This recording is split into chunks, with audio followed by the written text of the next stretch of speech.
Chapter 163. He pushed the window up a bit and opened a narrow crack. Through this crack, Hanshaw could see the scene outside. Candace's employer, Belinda, was wearing a veil, revealing only a pair of sapphire eyes. There was a strange expression in them as she seemed to be searching for something. She walked to the hallway of Hanshaw and Emily's room and looked around. Candace and a few others from the Battlefire mercenary band ran over frantically from behind Belinda. Candace had a face full of wariness as she pressed a hand to the magic sword on her back and looked around carefully, afraid that something might happen to Belinda.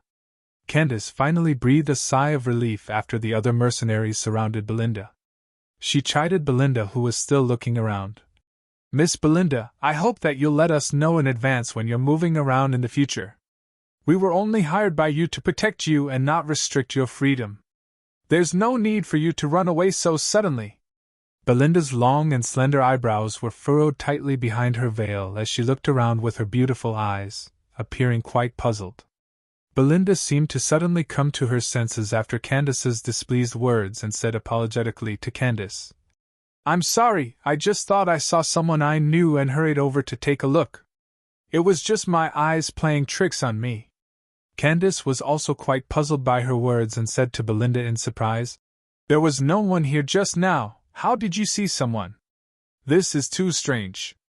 "Oh, perhaps it's because I haven't had enough sleep lately and my eyes are playing tricks on me. I'm very sorry." Belinda's bright eyes swept over Hanshaw and Emily's room as she responded carelessly to Candace. Panicked footsteps could be heard from behind. A plump middle-aged woman walked over with a smile, holding a book in her hand. He first bowed politely, then said apologetically, "Esteemed guests, you must be here to stay. I had to leave for a while just now. I'm very sorry. Please follow me to the counter to register. There's no one watching over this hotel, that's worrying. In addition, the environment here doesn't seem to be too good. Would Miss Belinda like to switch to another hotel?"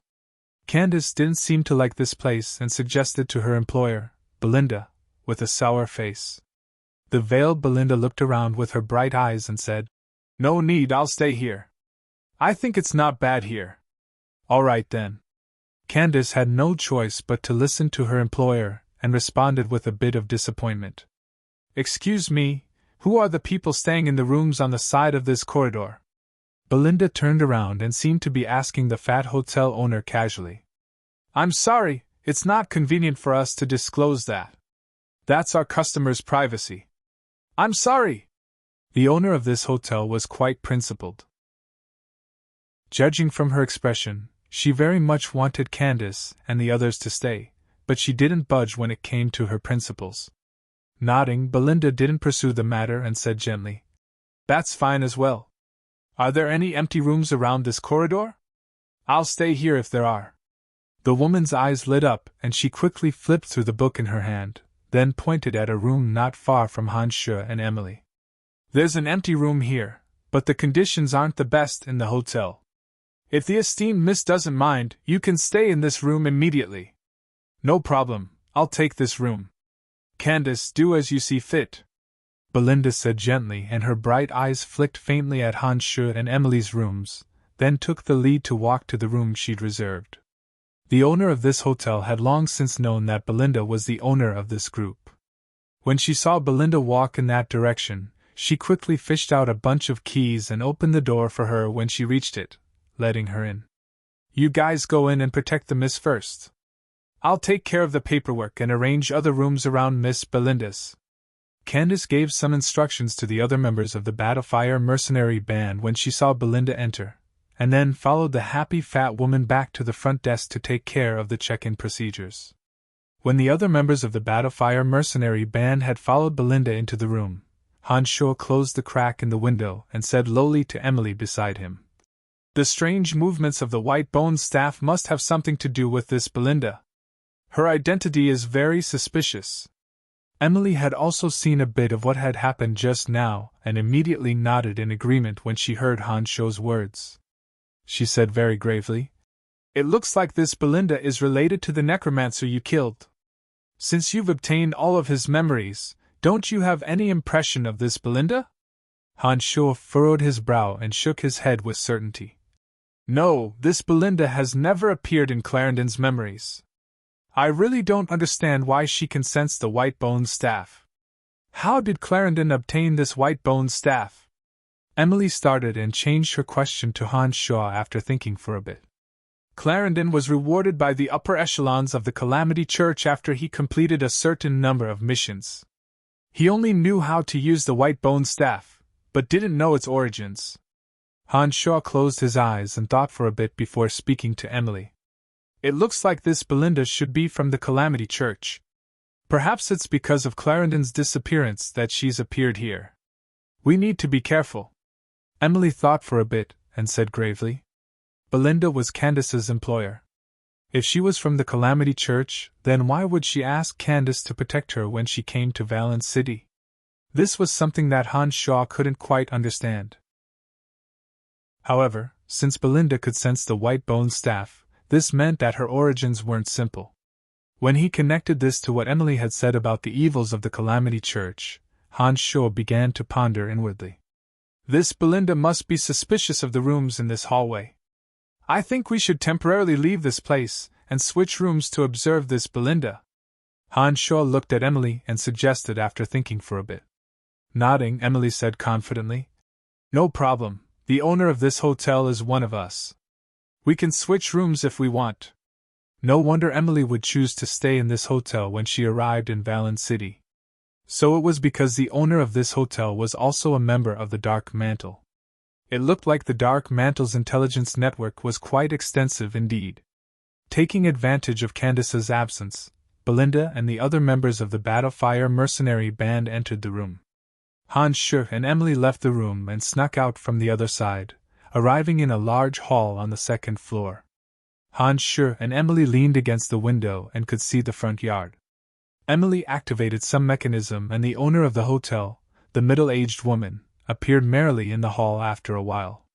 She still wore a professional smile and bowed slightly to Emily, asking with a smile, What are your orders, Madam Emily? Sister Elaine, arrange a new room for us. It's best if it's a bit away from Belinda, but still within view of her room. Emily also smiled amiably as she spoke. The middle-aged woman named Elaine was a bit surprised when she heard Emily's words. She thought for a bit and said, 3 people just came in and also requested a room where they can see Miss Belinda. His thoughts raced. Han Shaw thought of the 3 people who'd been tailing Candace. He couldn't help but ask, Where are they staying now? Have you arranged a room for them? Don't worry, I've purposely left a room where they can observe Belinda. I saw that Belinda's gaze when she looked at your room just now and knew that there was something wrong with her. Elaine flicked a glance at Han Shu and revealed a look that said, Don't worry about me taking care of things. Sister Elaine has made many contributions to our organization over the years. Although she doesn't know martial arts or magic, she's very observant. That's why I'm staying here in Valence City. Emily also rolled her eyes at Han Shu and explained with a smile. All right, Madam Emily, don't praise me so much. I'll arrange a new room for you. Also, I'll keep an eye on the people who just arrived today. If there's anything, I'll report to you immediately. Elaine turned around and walked out of the room. All right, let's make our preparations as well. We need to keep a close eye on that woman. Perhaps uncovering her identity will bring us great benefits, Emily said. Chapter 164. They moved to another room. This room was separated by the fake mountain in the courtyard, and they could see the window of Belinda's room on the other side. Candace seemed to be discussing something with Belinda after she'd returned, and hadn't come out since. The other mercenaries of the Battlefire mercenary band had been arranged by Candace into the 2 rooms next to Belinda's. The 3 people who'd been following Candace entered the hotel and stayed next to Han Shu's group. Using a magical mirror, Han Shu and Emily could see the movements of the 3 people in front of them. The 3 people in the group were 3 men with ordinary looks, and their appearances were actually quite similar. It looked like they might be brothers. When they moved into the next room, one of them leaned against the window and observed Belinda, while the other 2 seemed to be too tired and directly fell asleep on the bed. It was still daytime, and neither group made any movements, maintaining a steady silence. Han Shu observed for a bit, and saw that there were no abnormalities on either side. He returned to Emily's side and thought for a bit. You stay here and keep watch for me. I'm going back to the Cemetery of Death to see what's going on inside before coming back. Oh, why are you suddenly thinking of going back to the Cemetery of Death? Emily was a bit surprised by Han Shu's decision and looked at Han Shu in confusion. Smiling mysteriously, Han Shu said, I've recently taken in a lackey. I'm going to see if his injuries have healed. As they spoke, Han Shu walked into the inner room and lifted the wooden boards of the cupboard, setting up a transportation matrix inside. Emily had long since grown accustomed to Han Shu's mysteriousness. She didn't ask further when she saw that Han Shu was about to leave and said, All right then, I'll stay here and observe them. I'll go pull you back if anything happens. It's best if you don't stray too far from the Cemetery of Death. Don't worry, I'll be in the Cemetery of Death. You can come find me at any time if there's anything out of the ordinary. Han Shu answered, then stood in the teleportation array, closed the wooden door of the cupboard, and activated the teleportation array. Gilbert, where the hell did you go? Han Shu immediately yelled as soon as he returned to the Cemetery of Death. With a whoosh, the little Lu dragon Gilbert appeared in front of Han Shu and kowtowed as soon as he arrived. He said pitifully, Honorable Master, you've finally remembered your loyal servant. There's nothing fun to do in this damned place, and I can't go out either. I'm about to suffocate to death. I told you to look after that place for me. You didn't slack off, did you? Before leaving, Han Shu had instructed Gilbert to pay attention to the area where the Earth Elite Zombie was being refined, in order to prevent any trouble from occurring. Of course I'm not slacking off, but there's really nothing to see in that place. Nothing has changed since you left. Oh, Honorable Master, when are you going to take me out to look for beautiful women? Gilbert complained as he looked at Han Shu. Compared to his charred appearance last time, the current Gilbert was dressed in a shiny black robe and his hair was meticulously combed. Apart from his skin being as dark as charcoal, the young Gilbert could be considered quite handsome. How are your injuries? Whether or not to take Gilbert out still depended on his physical condition. Although this little Lu dragon was a mess, his strength as a dark dragon was extraordinary, and he would be a good helper. Gilbert puffed out his chest when he heard this question and boasted, There's no problem. As one of the dark dragons with the strongest physical bodies on the continent, this kind of injury isn't a problem for me. Cut the crap, how are your injuries? Han Shu glared and shouted softly. As his master, Han Shu was bound by a contract with him, and could more or less sense the state of his body. Although his body was much better than before, Han Shu could feel that he hadn't fully recovered yet. Therefore, he couldn't help but shout when he heard Gilbert's boastfulness. Shrinking his head, Gilbert smiled apologetically. I haven't fully recovered yet, but it's no big deal. I definitely won't drag you down. Nodding, Han Shu said, All right, I'll consider taking you out, probably in the next 2 days. Rest assured and heal your injuries. If you drag me down when I need your help in the future, I won't let you off the hook. Han Shu got up and walked towards the area where the Earth Elite Zombie had been refined. In the center of the area where the Earth Elite Zombie had been hidden, a large part of the area had sunk in. The thick essence of Earth continued to slowly flow in. After observing his surroundings, Han Shu concentrated his mental strength and connected with the zombie inside. When Han Shu did this, he immediately felt a surging vitality. This vitality was brimming with rich Earth energy, and Han Shu immediately understood that the Earth Elite Zombie's refinement was on the right track. This was because when ordinary zombies were summoned, they would only feel a deathly stillness when they connected with their mental strength. Only extremely powerful dark creatures, such as those evil knights, would be able to sense some vitality. Right now, this zombie warrior's body was filled with dense vitality and rich earth yuan qi. This meant that after absorbing the earth essence of this place of extreme earth, it was truly growing. All right, you stay here and recuperate. I'll let you out in a few days. Seeing that the Cemetery of Death was safe, and that dark dragon Gilbert, and the Earth Elite zombie were slowly recovering, Han Shuo also set his mind at rest and got up to return to the cemetery of death. After receiving Han Shuo's promise, Gilbert appeared to be very excited. He couldn't help but praise Han Shuo's wisdom and martial prowess beside Han Shuo. His fawning smile made Han Shuo not know whether to laugh or cry. When he walked into the cemetery of death, Han Shuo was about to use the transportation matrix to leave when he suddenly remembered that he hadn't entered the underground secret room in a while. Now that Han Shuo's mental strength had increased again, Han Shuo planned to try and see if he could advance to the next level. Leaving Gilbert where he was, Han Shuo walked down the secret room by himself. The boundary on the first level was easily broken by Han Shuo's mental strength, allowing Han Shuo to walk in. When he arrived at the same place on the next level, Han Shuo gathered his mental strength and suddenly dashed forward, wanting to descend to the next level of the cemetery of death. With a bang, Han Shuo crashed into the boundary and was instantly bounced off, a piercing pain in his head. Han Shuo, who had fallen to the ground, slowly stood up. He immediately understood that his mental strength wasn't enough to advance to the next level. With a thought, Han Shuo, still holding the Eye of Darkness in one hand, took out the white bone staff from his space ring.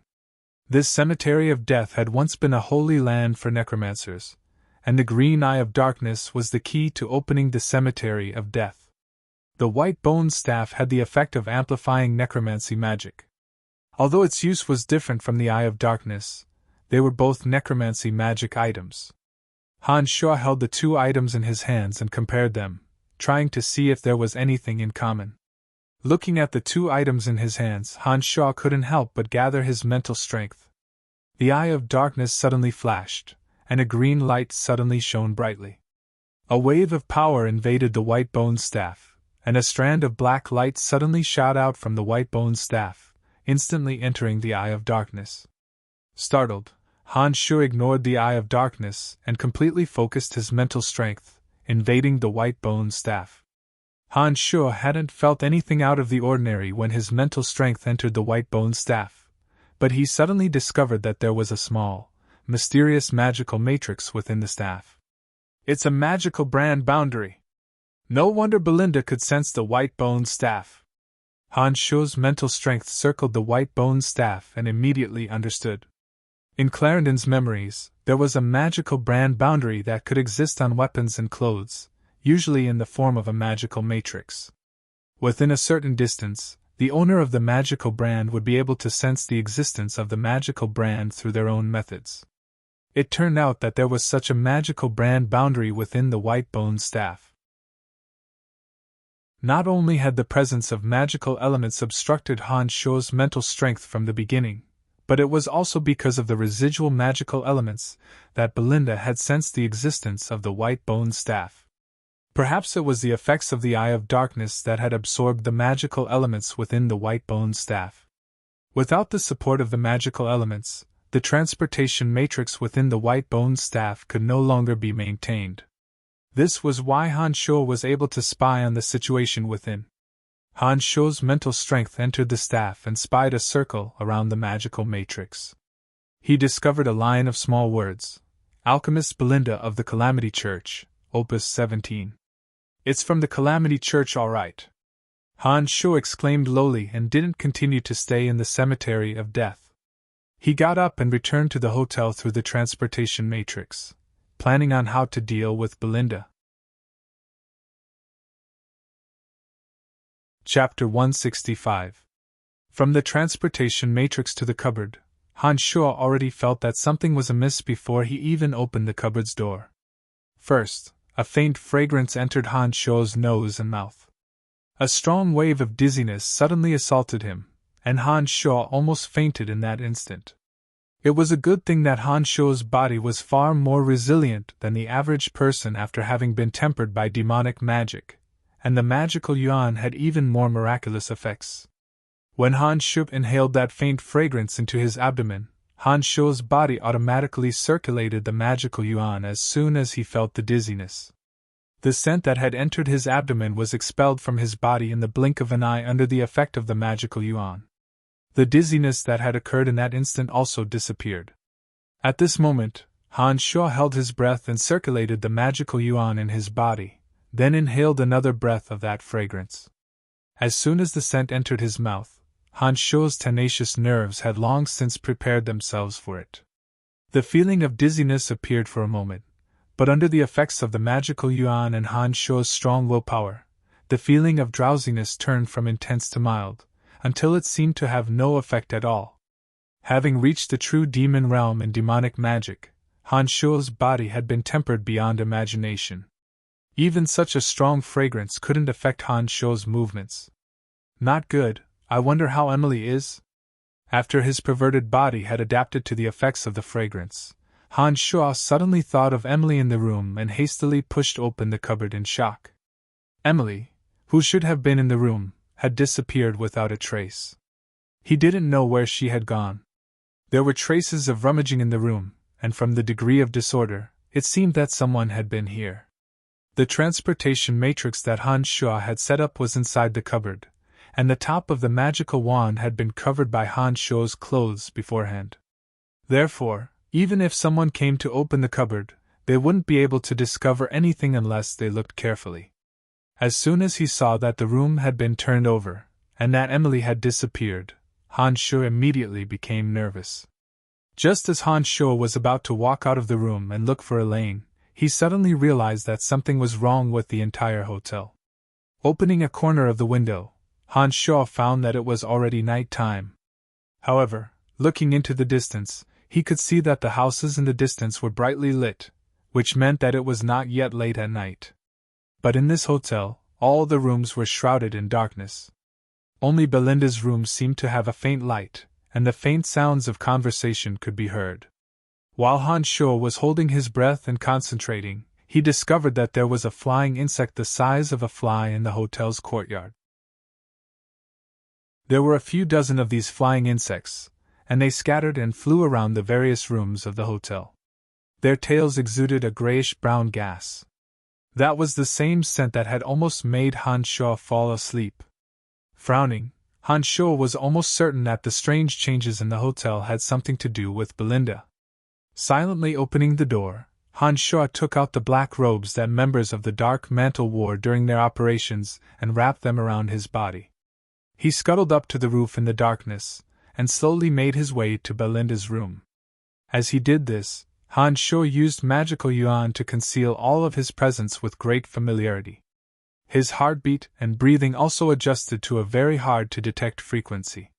"Madam Belinda, all of the guests in this hotel have been gathered in the living room of this room." As soon as he arrived in Belinda's room and pressed his ear to it, Han Shuo heard a low voice coming from below. Belinda responded softly from inside and seemed to be walking towards the living room. Han Shuo carefully and lightly moved his body. When he arrived at the main hall, he lightly extended a finger and circulated the mystical glacial spell fire. A small flame rose from his finger and pierced through a wooden structure. He then peered down at the bottom of the hall. In a living room similar to Han Shuo's room, there were a dozen or so people who'd fainted from the drug. Among them were Emily, whom Han Shuo had been very worried about, Chester, who'd returned from sending Lisa to Lawrence, and the owner of the hotel, Elaine. Even Candace and the other members of the Battlefire mercenary band who'd been protecting Belinda were all unconscious. Apart from these people that Han Shuo was familiar with, there was also the great druid Caspian and the female elf Angelica. Han Shuo had met these two last time in the dark forest. He'd met the two separately then, but now that he saw them together, Han Shuo realized that the two were on the same side. The remaining guests didn't have any special characters and were likely here to do business in Valen City. They didn't attract Han Shuo's attention. The three people who'd been tailing Belinda were now standing there with respectful expressions, as if they were subordinates awaiting Belinda's orders. This surprised Han Shuo. He hadn't thought that these three people would be Belinda's people. Belinda's slender eyebrows were furrowed tightly when she arrived in the living room. She swept a glance at the people below and said softly, "I sensed activity from the number 17 Bone staff when I arrived at the hotel. I'd personally refined that staff and awarded it to Clarendon as a reward. However, when I followed my senses to the hallway, the presence of the staff suddenly disappeared. It looks like someone must have suddenly stored it in a space ring. None of the guests have left the hotel since I've entered, so I can be sure that the staff is in one of their space rings. My lord, what should we do?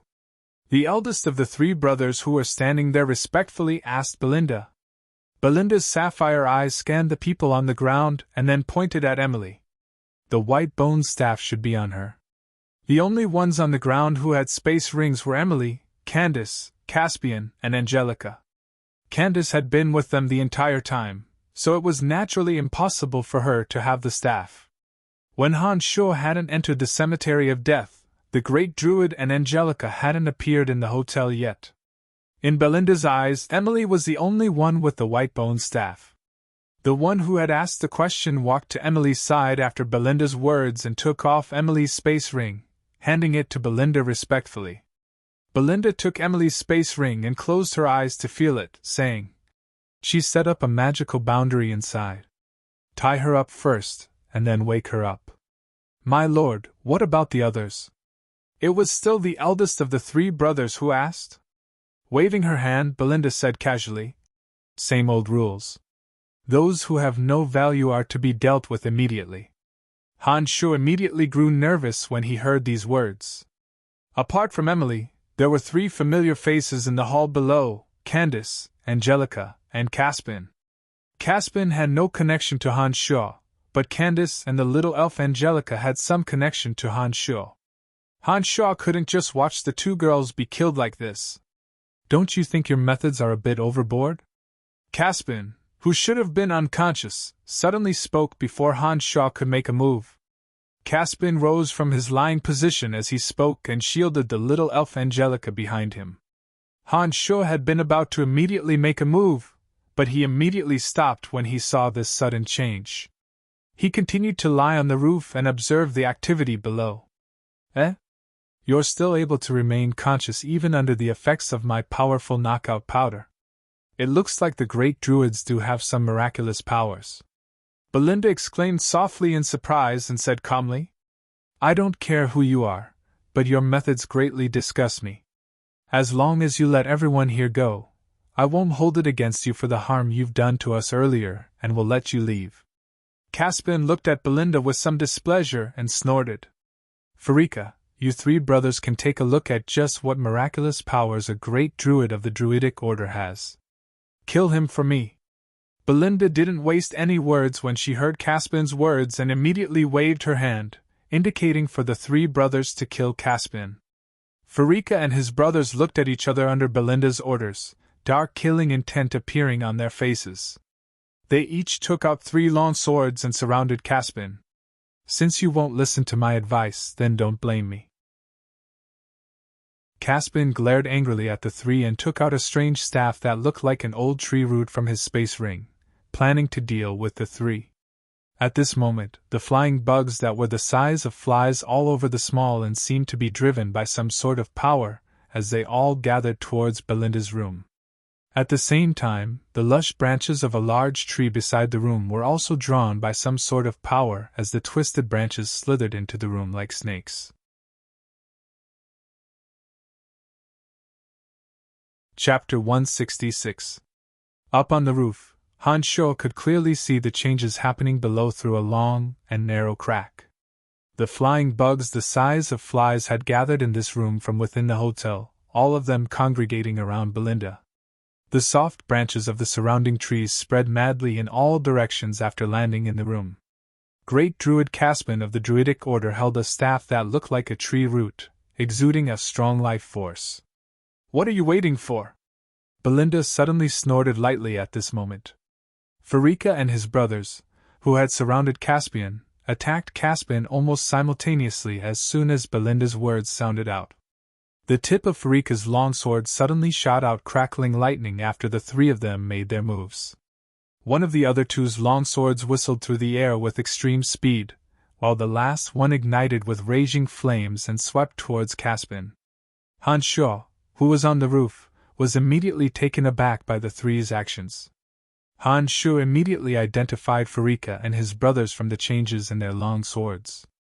They were actually magic swordsmen who trained in both martial arts and magic. Farika should have also trained in thunder magic, while the other two trained in wind and fire magic respectively. The three long swords looked like they'd been forged in a special way. They could directly imbue thunder, fire, and wind magic into their long swords when they attacked, increasing the power and speed of their techniques. This was quite a deterrent. "It's three magic swordsmen, no wonder you're so arrogant." Caspian suddenly snorted coldly when they attacked, and when he opened his mouth to speak, he was still waving the magic staff in his hand.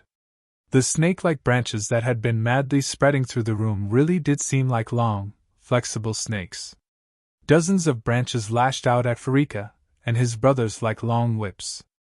At the same time, Caspian took a step back and picked up the unconscious Angelica.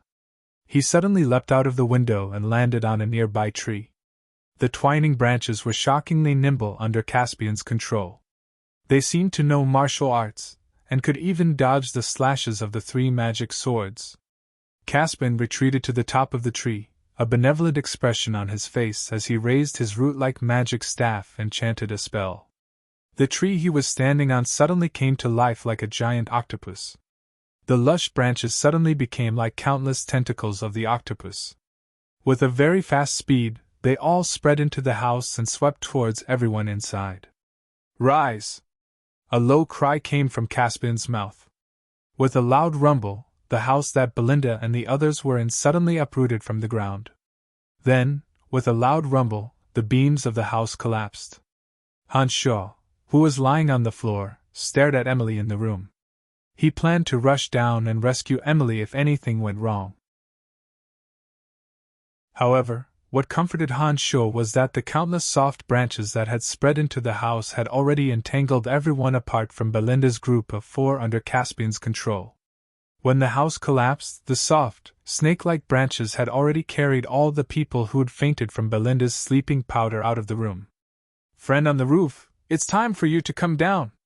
When Han Shaw discovered that Emily had been pulled out of the house by the soft branches and was about to take the opportunity to leave, Caspian's bright eyes fell on Han Shaw, and he spoke with a slight smile. Seeing that he'd been exposed, Han Shaw didn't continue to hide. He leapt out of the collapsed room and landed in the spacious courtyard of the hotel. He then walked easily to the large tree that Caspian was in and stood next to Emily and Candace. "Do what you need to do. I'll keep an eye on these people for you. I won't let them harm the people under the tree." Han Shaw looked up at Caspian in the sky and smiled faintly. Caspian was taken aback when he heard Han Shaw's words. He couldn't help but look at Han Shaw oddly, asking in surprise, "Have we met before? Why does your voice sound so familiar?" "Heh, send those people away first." Belinda and the other 3 suddenly rushed out of the collapsed house at this moment. They immediately glared angrily at Caspian and attacked him. "All right, I think I'll definitely recognize you," Caspian responded and waved the magic staff that looked like the roots of a tree, treating Farika and his brothers with a face full of caution. The lush branches of the large tree above their heads continuously entangled, appearing abnormally large and powerful. The other trees in the courtyard seemed to be drawn by the power of nature and also began to wave their branches, joining in with Caspian's team. Han Shaw was quite surprised to see this. Han Shaw raised his head and saw that Caspian seemed to be able to deal with these people. He lowered his head and turned his attention to the unconscious Emily. Taking a deep breath, Han Shaw put a hand on Emily's back and circulated his magical yuan, forming a small whirlpool in his left palm. Han Shaw calmed his mind and used the wonders of the magical yuan and Han Shaw's understanding of the body to expel the sleeping fragrance that Emily had inhaled from her body in a short amount of time. Her long eyelashes suddenly fluttered, and Han Shaw was overjoyed. He knew that Emily was about to wake up. An enormous roar suddenly sounded in Han Shaw's ears, and the startled Han Shaw jerked his head up to discover that a 4 to 5 meter tall 3-eyed monster had appeared in the courtyard. It had 8 horns on its head, and a barbed tail covered in spikes. Han Shaw recognized this 4 to 5 meter tall 3-eyed monster with just one look. It was the appearance of the 3-eyed demon god, Ansidezi, that necromancer Clarendon had tried to summon last time. Right now, this three-eyed evil godlike monster was covered in shining grayish-brown iron armor. Its huge body was filled with power, giving off a strong sense of deterrence. A golem in the shape of an evil god, you're from the Calamity Church? Caspin's expression changed greatly when he saw the golem that looked like Ansidesi appear, and he cried out in shock. You've guessed correctly, Belinda said softly and pointed at Caspin, instructing the golem. Kill him. The 4 to 5 meter tall golem made from gray metal armor charged directly at Caspin under Belinda's orders. A large tree in the surroundings furiously sprouted branches to wrap around the golem's ankles.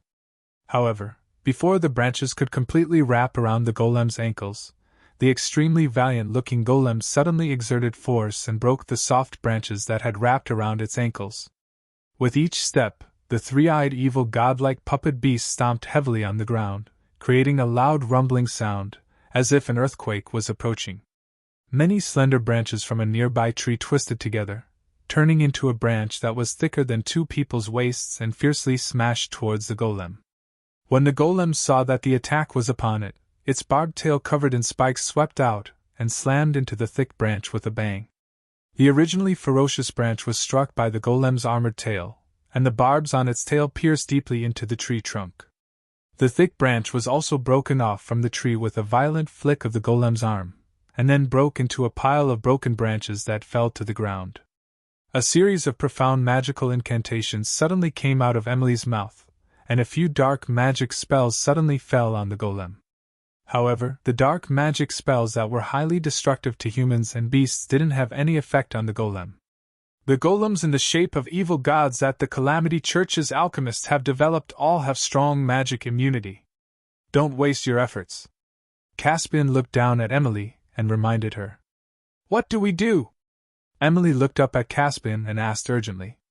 Take these innocent people and leave immediately. I'll think of a way to tie them down. Caspian was also very anxious as he looked down, and immediately responded. The golem is being manipulated by someone. As long as we can restrain the manipulator, everything will be over. Han Shaw suddenly said coldly at this moment. That is indeed the case, but that woman has 3 magical swordsmen protecting her, and the golem is also attacking us. It's not very realistic to restrain her. The golem in the shape of the three-eyed demon god had already arrived as they spoke. Caspian waved his magic staff as he spoke, manipulating the tree beneath him to intercept the golem. Emily, protect the people under the tree. Caspian, intercept the golem. Leave the woman to me. Han Shaw snorted coldly and rushed over like lightning as soon as the words left his mouth. His target was the female alchemist Belinda in the middle of the 3 magical swordsmen.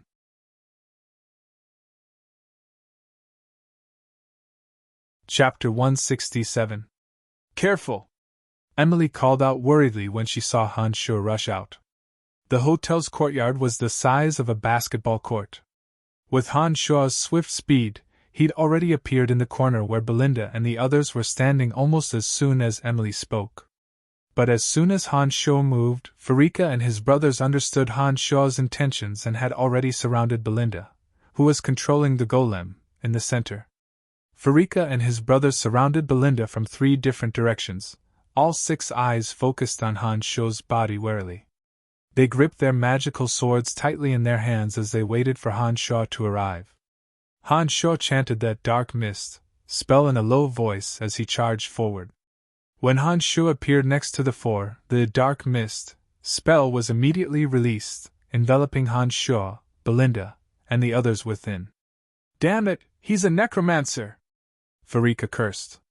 The magic sword in his hand suddenly shot out glaring lightning, illuminating the dark surroundings so that they could see clearly. 2 zombie warriors and Little Skull with the bone dagger suddenly appeared in the dark mist at Han Shaw's summons. Under Han Shaw's incantation, the 2 zombie warriors and Little Skull attacked Farika and his brothers at the same time. Even with the illumination of the lightning, the area covered by the dark mist couldn't be seen clearly, especially now that it was the middle of the night. As the caster, Han Shaw hid in the darkness and paced back and forth around Farika and his brothers like a ghost.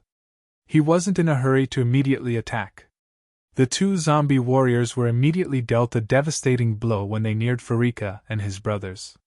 The person with the fire magical sword chopped away a zombie warrior's wooden club with the scorching heat of his sword, and the zombie warrior was instantly engulfed in flames. As for the swordsman who had mastered wind magic, his body was very agile. The speed at which he swung his magic sword was so fast that it was dazzling. In the blink of an eye, a dozen swords had already landed on the other zombie warrior's body. In an extremely short period of time, that zombie warrior had also lost the ability to fight. At the same time, two bone spears pierced through the air, aiming straight for the elder Farika. Little Skull also brandished his bone knife and stabbed at Farika. To Farika, the bone spears were obviously more of a threat than the Little Skull wielding the bone knife. As soon as he heard the sound of the bone spears, he immediately focused all his attention on the direction of the sound and struck out with his sword. A bolt of lightning flashed through the darkness, and the two bone spears were both struck down. Suddenly, the Little Skull that had been moving as sluggishly as a normal skeletal warrior suddenly shot out with shocking speed, the bone dagger stabbing towards Farika's chest. "Be careful!" Belinda had been manipulating the golem on the side and immediately screamed out in warning when she suddenly discovered the abnormality. Farika started in fright and tried to block again, but it was already too late. He immediately dodged in a flurry, but a large chunk of flesh had still been sliced through his chest. He grimaced in pain. The Demon Slayer Edge's shrill howl suddenly sounded. The Demon Slayer Edge revealed a hair-raising red in the darkness as it quickly wove through Farika's three brothers. Two soft sounds rang out, like the sound of a stick piercing through wallpaper. The other two who just finished off the two zombie warriors didn't know what was going on when they suddenly felt a chill in their chests. They looked down and saw a bloody hole in their chests, fresh blood spurting out like arrows. Two thuds sounded out as the two who'd looked down to see the bloody hole in their chests fell to the ground with a thud. On the other side, Caspin had been in a bit of a dangerous situation due to Belinda's distraction when he discovered that the golem's movements had suddenly slowed down. He immediately waved his staff and once again wrapped the tree branches around the golem. Under the tree, Emily took out her magic staff as her gaze moved back and forth between the golem and Han Shuo, seeming to observe the danger on the other side. "Don't kill her, it's best if you capture her." The Demon Slayer Edge's shrill howl became more and more piercing after being stained with the blood of the two magical swordsmen. In the distance, Emily couldn't help but exclaim softly when she saw a wisp of red swimming through the darkness towards Belinda, as if it was going to kill her next time. If it wasn't for Emily's reminder, the Demon Slayer Edge would have reaped Belinda's life in the next moment. Han Shu immediately understood Belinda's intentions when he heard Emily's soft exclamation. With a thought, the Demon Slayer Edge flew back and landed in his hand in the blink of an eye. Farika, who'd escaped one of Little Skull's bone daggers, was in great pain from the stabbing pain in his chest. However, this pain was only temporary. Just as he dodged, the 7 blood-red bone spurs on Little Skull's back suddenly shot out and nailed him to the ground. The 7 blood-red bone spurs sparkled with an eerie red light as the blood on Farika's body quickly flowed into the 7 bone spurs. All of Farika's blood had been sucked away by the 7 bone spurs in an exceedingly short amount of time. His body shriveled up like a large piece of dried meat.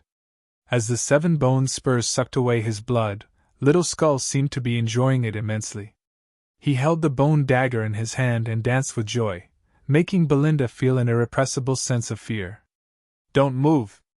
Belinda suddenly heard a cold, harsh voice from behind her in the darkness. She then saw the strange weapon that had reaped the lives of 2 of her subordinates pressed against her neck. "Who are you, that you dare interfere in the matters of the Calamity Church?"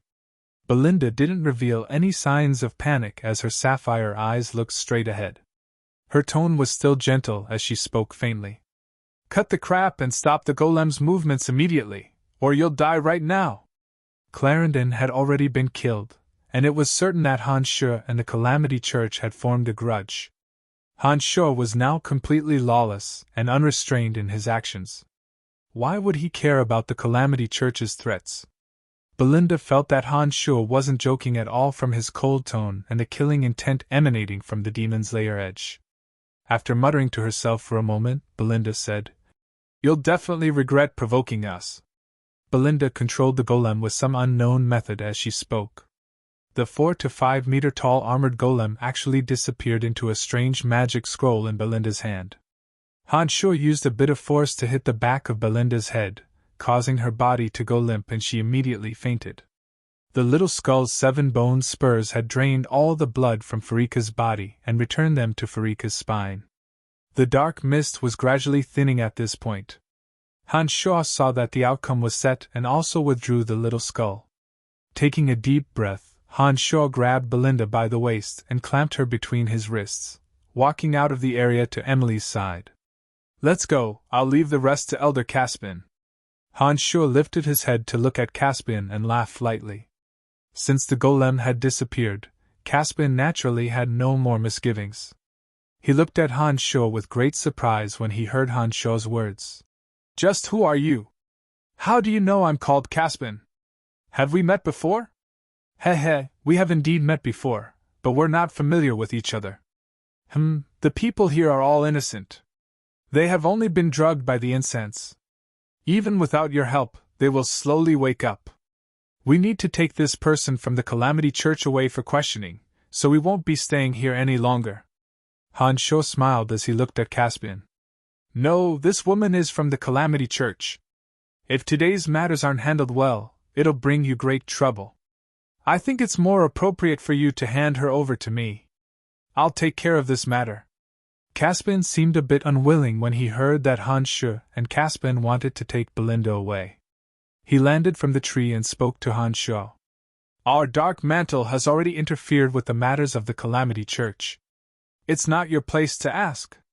Emily, who'd been silent all this time, suddenly looked at Caspian with displeasure and said with a scowl. Caspian started when he heard these words and then nodded in realization. "So you're from the Dark Mantle? Since that's the case, then there's no problem. You can take the woman away. I'll guarantee the safety of everyone here." "Then I'll thank you very much." Han Shuo was picking up Farika and the other two's magic swords as he spoke, and also looting the items on their bodies. "Let's go, don't look anymore, there's nothing left." Emily rolled her eyes at Han Shuo, seemingly amused at Han Shuo's greed. "If this woman wakes up, explain to her what happened so she doesn't become overly suspicious." Han Shuo pointed at Candace on the ground and left with Emily, returning to the Dark Mantle stronghold.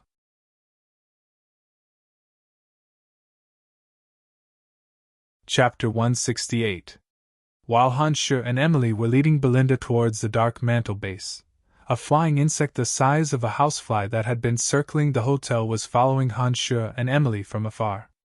The demon's lair edge suddenly flashed and pierced the flying insect with its sharp tip, bringing it to Han Shuo's palm. Upon closer inspection, Han Shuo discovered that this flying insect had the same appearance as the golem that Belinda had released. They were both forged from metal armor, the only difference being that one was extremely large while the other was extremely small. Magical yuan circulated in his palm and Han Shuo's thumb and index finger squeezed tightly. A crisp crack rang out as the flying insect was crushed. Han Shuo's eyes narrowed as he discovered that there was an extremely small magical matrix within the stomach of the crushed flying insect. There was a faintly discernible existence of magical elements within. "This Calamity Church is a bit miraculous, all right, to be able to set up a magical matrix within such a small flying insect golem." Han Shuo couldn't help but sigh emotionally as he put away the flying insect golem. Nodding, Emily was very much in agreement with Han Shuo's words.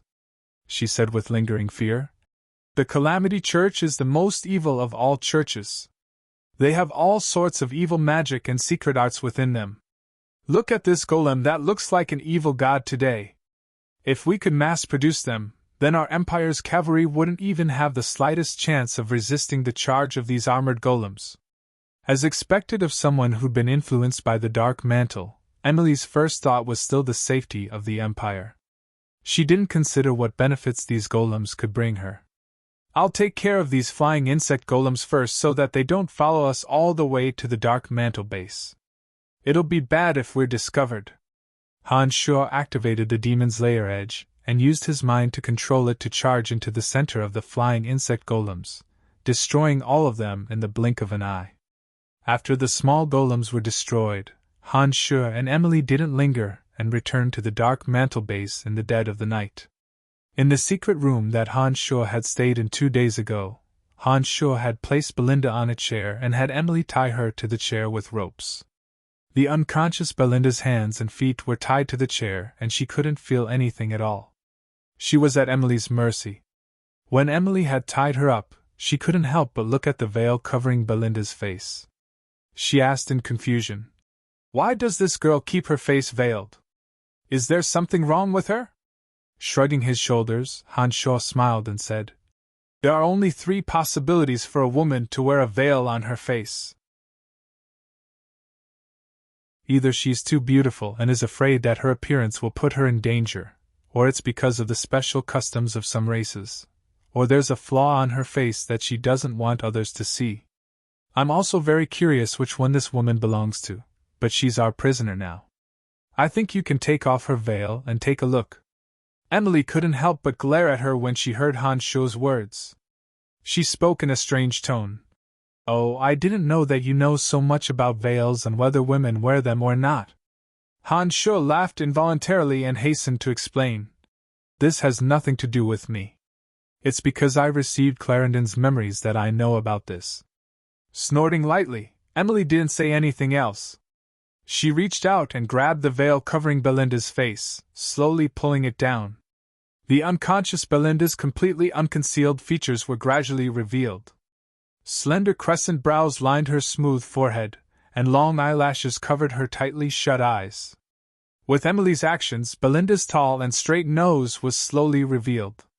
Her skin was fair and clear, and she was a stunning silhouette no matter how one looked at it. It was a pity that when the veil was completely removed, Han Shuo and Emily suddenly saw a dark blue birthmark on Belinda's left cheek. This dark blue birthmark appeared on Belinda's left cheek, making her originally beautiful face look a bit sinister and frightening. You guessed correctly, she does have a natural defect. If it wasn't for this dark blue birthmark, this woman would be a great beauty through and through. What a pity! Emily looked Belinda up and down and spoke to Han Shuo with some regret after pulling down Belinda's veil. Oval cheeks, a high nose bridge, rosy lips, slender crescent brows, and a pair of starry eyes that shone like sapphires. She also had fair and clear skin, and a lithe and graceful figure. These were all characteristics that a beauty should have. It was a pity that the dark blue birthmark on her left cheek was too eye-catching. Anyone who saw it would focus most of their attention on it. This immediately formed a strong contrast and completely destroyed a beauty. "All right, I've woken her up." Han Shuo's expression was the same as usual, and he didn't particularly care about this woman's beauty or ugliness. He walked behind the chair and placed a hand on the back of her neck, squeezing the tendons there with a bit of force. He then patted her right cheek and called out, "You're awake." Belinda's skin was smooth and silky. When Han Shuo had woken her up, it was quite comfortable to the touch when he pinched her smooth skin. It was as if he was touching expensive silk. Belinda's long eyelashes fluttered a few times when she heard Han Shuo's actions. Her clear, starry eyes opened and she first looked around in confusion, then looked at Emily and Han Shuo with surprise. The confusion in her eyes immediately faded as Belinda quickly recognized the situation she was in.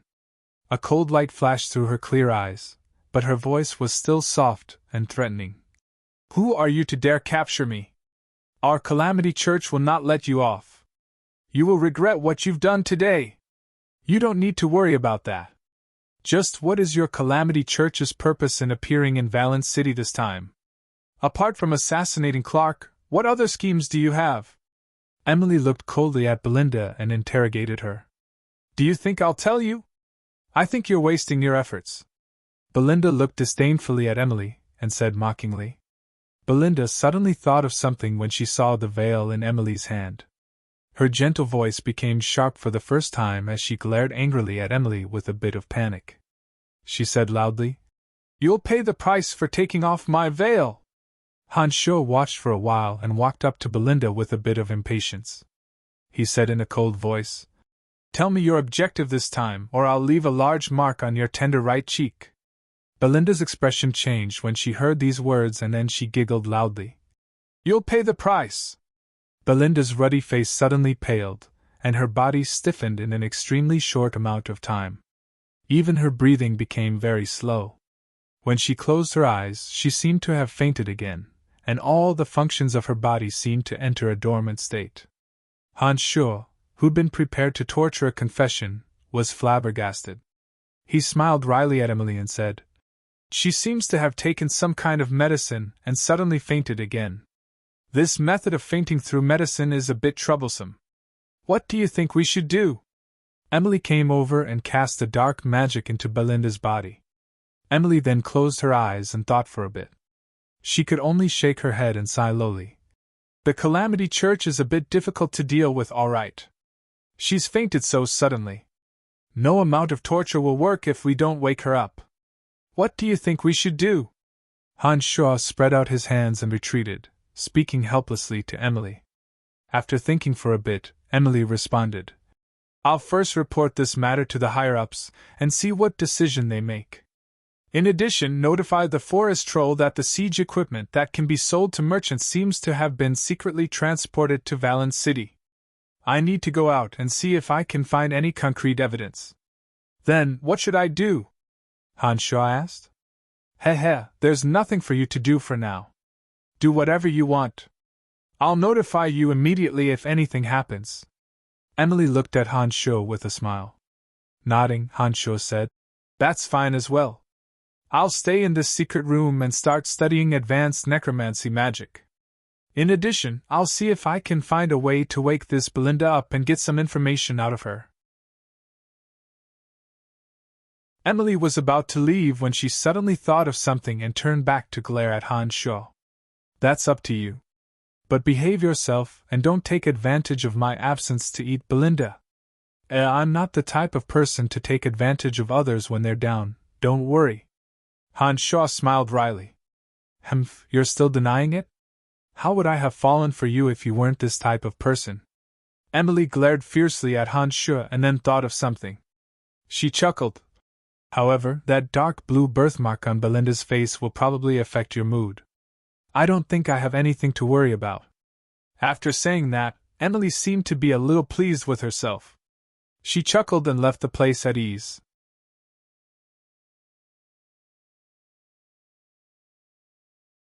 Chapter 169. Due to Han Shuo's advancement to the true demon realm, not only had his magical yuan advanced by leaps and bounds in recent times, but Han Shuo's mental strength had also advanced by leaps and bounds due to the strengthening of his brain. Han Shuo had already become proficient in the few spells that should be grasped in journeyman necromancy magic. After obtaining all of Clarendon's memories, Han Shuo's understanding of necromancy magic had taken a large step forward. Han Shuo had directly obtained many difficult and abstruse magical knowledge through Clarendon's decades of experience, and his progress in magic was tremendous. Now, Han Shuo could feel that his mental strength was even stronger than before. Since he had grasped all journeyman magics, Han Shuo planned on advancing to the next level. His agreement with Fanny was that he would only be able to officially date her after he became an adept mage. This was a very strong motivation for Han Shuo. Taking advantage of his free time, Han Shuo stayed in the Dark Mantle's secret room and continued to meditate and comprehend Clarendon's understanding of advanced magic. After Han Shuo's repeated practice and grasped the advanced magic of Acid Bog, Han Shuo felt that he had used up too much of his mental strength and temporarily stopped practicing. At this moment, Han Shuo's eyes swiveled as he stared at Belinda, who had fainted from the potion. His thoughts raced as Han Shuo involuntarily walked to Belinda's side. After thinking for a moment, Han Shuo put a hand on Belinda's back and circulated his magical yuan. A thread of magical yuan slowly entered Belinda's body. It was because of the cruel training of his body and the repeated reforging of it that Han Sho had become very familiar with the structure of the human body. Han Sho focused his attention as the magical yuan entered Belinda's body. He could feel the trajectory of the magical yuan's circulation. When Han Sho calmed his mind and began to do this, he quickly discovered that there was a numbing potion in Belinda's body. It was like an anesthetic that could stimulate a person's nerves and make them lose consciousness in an instant, making it difficult for them to wake up. When Han Sho sensed the effects of this medicine, he calmed his mind and slowly circulated his magical yuan through Belinda's body. The magical yuan absorbed the medicine and slowly gathered it in Han Sho's palm. As he was doing this, Han Sho suddenly saw the dark blue birthmark on Belinda's left cheek. His heart moved. Han Sho's magical yuan flowed into the birthmark. When the magical yuan entered, Han Sho could clearly feel that there was another strange substance within the dark green birthmark. However, this substance had completely melded with the skin of Belinda's face, so it would be a bit troublesome to extract it. After all, this kind of dark blue birthmark should have been fused with Belinda's face since birth, unlike the unconscious medicine that had entered her body in a very short amount of time. Although there was a way, Belinda's beauty had nothing to do with him. In addition, doing this would expend a lot of his magical yuan, so Han Sho naturally wouldn't help Belinda with her beauty. When the anesthetic in Belinda's body was almost completely absorbed, Han Sho knew that she would wake up soon. His mind raced as he tried to think of a way to interrogate the awakened Belinda. An idea suddenly floated into his mind and Han Sho chuckled coldly.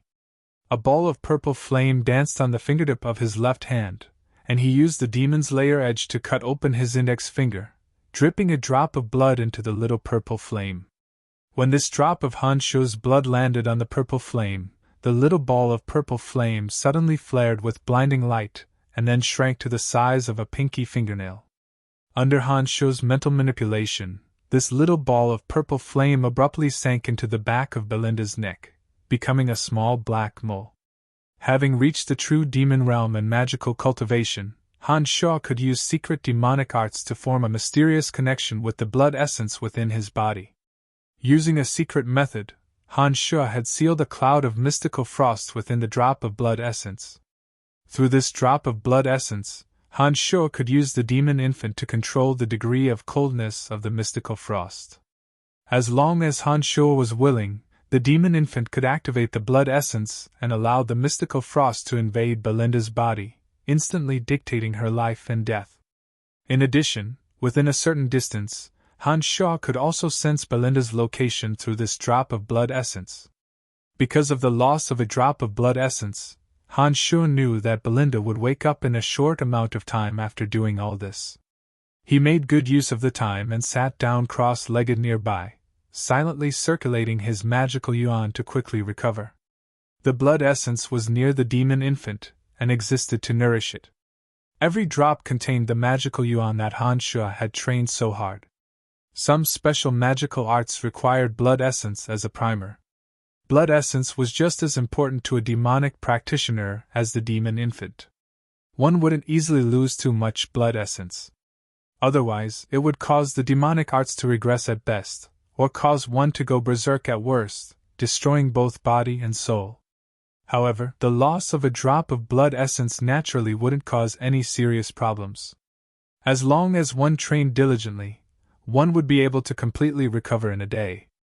A soft hum suddenly sounded from the side after a while. Han Sho, who had been meditating in silence, could sense that Belinda was awakening even with his eyes closed. Her long eyelashes fluttered, and her bright eyes began to take in her surroundings. There were a few lamps burning on the walls of the secret room, so Belinda could clearly see everything when she looked around. Apart from being sufficiently spacious, there weren't any special decorations in the secret room. Han Sho, who was sitting indifferently in a remote corner, immediately drew all of Belinda's attention. Han Sho had a solemn expression on his face. His handsome face was chiseled, and he sat coldly with his back ramrod straight. He looked extremely masculine. Pouting, Belinda exhaled softly and tugged at the ropes on her body. She discovered that it would be very difficult to free herself from them. Her quick-witted eyes darted back and forth, as if contemplating something. "You'd better not act rashly. Otherwise, I'll immediately kill you if I notice anything amiss." Still sitting cross-legged with his eyes closed, Han Shaw spoke with a cold face when he heard the sound of the rope rubbing against each other. Han Shaw's sudden words startled Belinda. She glared angrily at Han Shaw and said, "Just who are you? What enmity does the Calamity Church have with you? Why do you have to hold me captive?" Taking a deep breath, Han Shaw opened his deep eyes and flicked a glance at Belinda. He took out the white bone staff that he'd obtained from Clarendon from his space ring and said faintly, "Alchemist Belinda of the Calamity Church, work number 17. You personally refined this white bone staff. I obtained it from Clarendon after killing him. It's very useful, I have to thank you. So it was you who killed Clarendon. It looks like you're one of Griffin Legion Commander Bob Asher's men." Belinda's gaze first focused on the white bone staff and landed on Han Shaw after a while. Shaking his head, Han Shaw responded, "I'm not a member of the Griffin Legion. On the contrary, I have some history with them. If it wasn't for my help when Clarendon tried to assassinate Clark, Clark might not have died. It was just that Claude killed everyone he saw, and I accidentally saw him summon the three-eyed demon god Ansidezi. He wanted to kill me, so I had no choice but to retaliate." "You're really not one of Bob Asher's men?" Belinda was first quite surprised when she heard Han Shaw say that he wasn't a member of the Griffin Legion, and then hurriedly questioned Han Shaw. "Of course, you're my prisoner now. There's no need for me to lie to you at this time." Han Shaw nodded his head affirmatively, and said lowly, "You said just now that you tried to assassinate Clark. This means that you're also enemies with Bob Asher?" Belinda's usually gentle voice grew a bit high-pitched as she looked at Han Shaw and asked urgently, clearly a bit excited. Nodding his head again, Han Shaw responded with a slight smile. "That's right. To be precise, Clark died by my hands and not Clarendon. I've come to Valence City this time to deal with Bob Asher." "That's wonderful. Since our goals are the same, I think we shouldn't be enemies. The Griffin Legion is so large in Valence City, I think it'll be easier for us to achieve our goals if we work together." Belinda's face was full of joy as she looked at Han Shaw with great interest. "But I killed Clarendon and 3 of your Calamity Church's magical swordsmen just now. What should we do?" Although Han Shaw had long since made up his mind, he was still a bit surprised to hear Belinda speak so readily. Sacrifices are unavoidable in order to achieve anything. A few deaths are no big deal. As long as we work together to deal with the Griffin Legion, I promise that we can forget our past enmity. Belinda spoke very carelessly, not caring at all about the lives of her own people. Han Shaw was a bit surprised by this attitude of disregarding her own people, but seeing that his goals had been achieved, he chuckled. "If that's the case, then that's wonderful."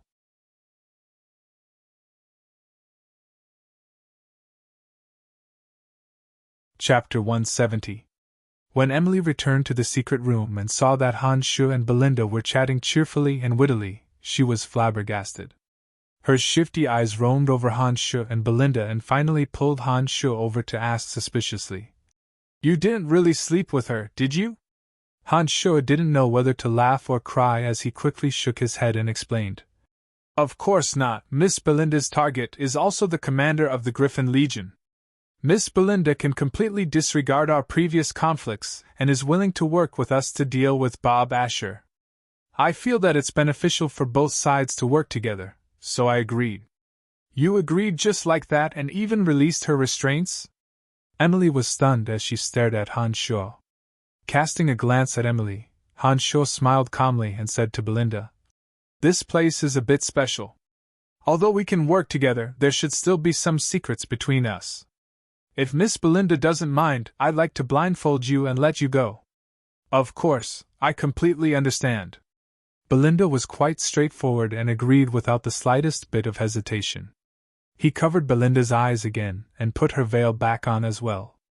Han Shaw took Belinda away from the dark mantle stronghold under Emily's astonished gaze and took a carriage to a faraway place before letting Belinda alight. He said, "When you've contacted your people, you can find us at the place we agreed upon. We can then discuss the details of our cooperation in detail. I'm very happy to meet you," Belinda said gently and left the carriage. Emily hastily asked as soon as Belinda's figure had left, "What's going on? Why did you let her go just like that?" After quickly explaining the situation, Han Shuo said to Emily, "Forcing her to confess may not be effective, but if we let her go like this, we can obtain more useful information. If she does anything harmful to us, I can immediately take her life with a thought, so you don't have to worry about anything. She'll ask for help from the Calamity Church after she leaves. Only by cooperating with them will we be able to obtain more useful information and join forces to deal with Bob Asher. Isn't this killing two birds with one stone? Do you know that what you are doing is extremely dangerous? The Calamity Church is different from ordinary forces. If we are not careful, not only will all our previous efforts be in vain, we may even pay with our lives. You are playing with fire." After listening to Han Shuo's explanation, Emily still couldn't let it go and said with a sigh, All right. I know what I'm doing. Sometimes, it's necessary to take risks out of desperation. Only when there's a big crisis will there be a big opportunity. We can handle it." At this point, Han Shuo paused and asked Emily, "Right, you went out just now, did you obtain any useful information?" "That Phoebe who brought you to the finance minister's banquet arrived in Valence City the day before yesterday. You definitely can't imagine why she's here." Emily creased her brow when she saw that Han Shuo was asking about serious matters. Starting, Han Shuo asked Emily with some surprise, "What is she doing in Valence City?" Because of the McGrady Merchant Guild's failure last time, Asher didn't continue to trust them and found Phoebe. As the owner of the Buzz Merchant Guild, Bob Asher promised to transport that batch of siege equipment at a high price. Unbeknownst to her, she was enticed by the high interest and used her Merchant Guild's channels to avoid a few towns and deliver the equipment to Valence City. Who would have thought that she'd actually succeed? She's already arrived in Valence City with the equipment. If there aren't any accidents, it'll be delivered to the Griffin Legion tomorrow." Emily smiled ruefully as she explained. Han Shuo's mind raced when these words were spoken, and he suddenly said, "Then will Phoebe be implicated in this matter?" "That's hard to say. If she knows what this batch of equipment is and still insists on helping Bob Asher, then even I will find it hard to cover up this matter. But if she doesn't know anything and has been completely kept in the dark by Bob Asher, then there's still room to maneuver." Emily thought for a moment, and responded to Han Shuo, "Where does Phoebe live right now? I need to go see her immediately." Han Shuo's brow furrowed as he stared at Emily, and asked lowly. Pouting, Emily glared at Han Shuo and said huffily, "And you say that you have nothing to do with her? You don't know how worried you are when you hear that she's in danger. I need her to help me with a lot of my materials. Can't anything happen to her? Hurry up and tell me her address." Han Shuo hugged Emily and forcefully kissed her, smiling cheekily as he begged. Snorting lightly, Emily pinched Han Shuo fiercely before telling him Phoebe's address. When she saw that Han Shuo was about to leave, she couldn't help but remind, "There are soldiers of the Griffin Legion guarding the hotel that Emily lives in. You must be careful and don't let anything happen to you. Thank you for your concern. I'll take good care of myself even if it's for you." Han Shuo chuckled lightly and shot out of the carriage like a cheetah, heading swiftly for Phoebe's hotel. The hotel that Phoebe lived in was on a street that had just entered the city. When Han Shuo arrived, he discovered that there were indeed many soldiers of the Griffin Legion in the surroundings.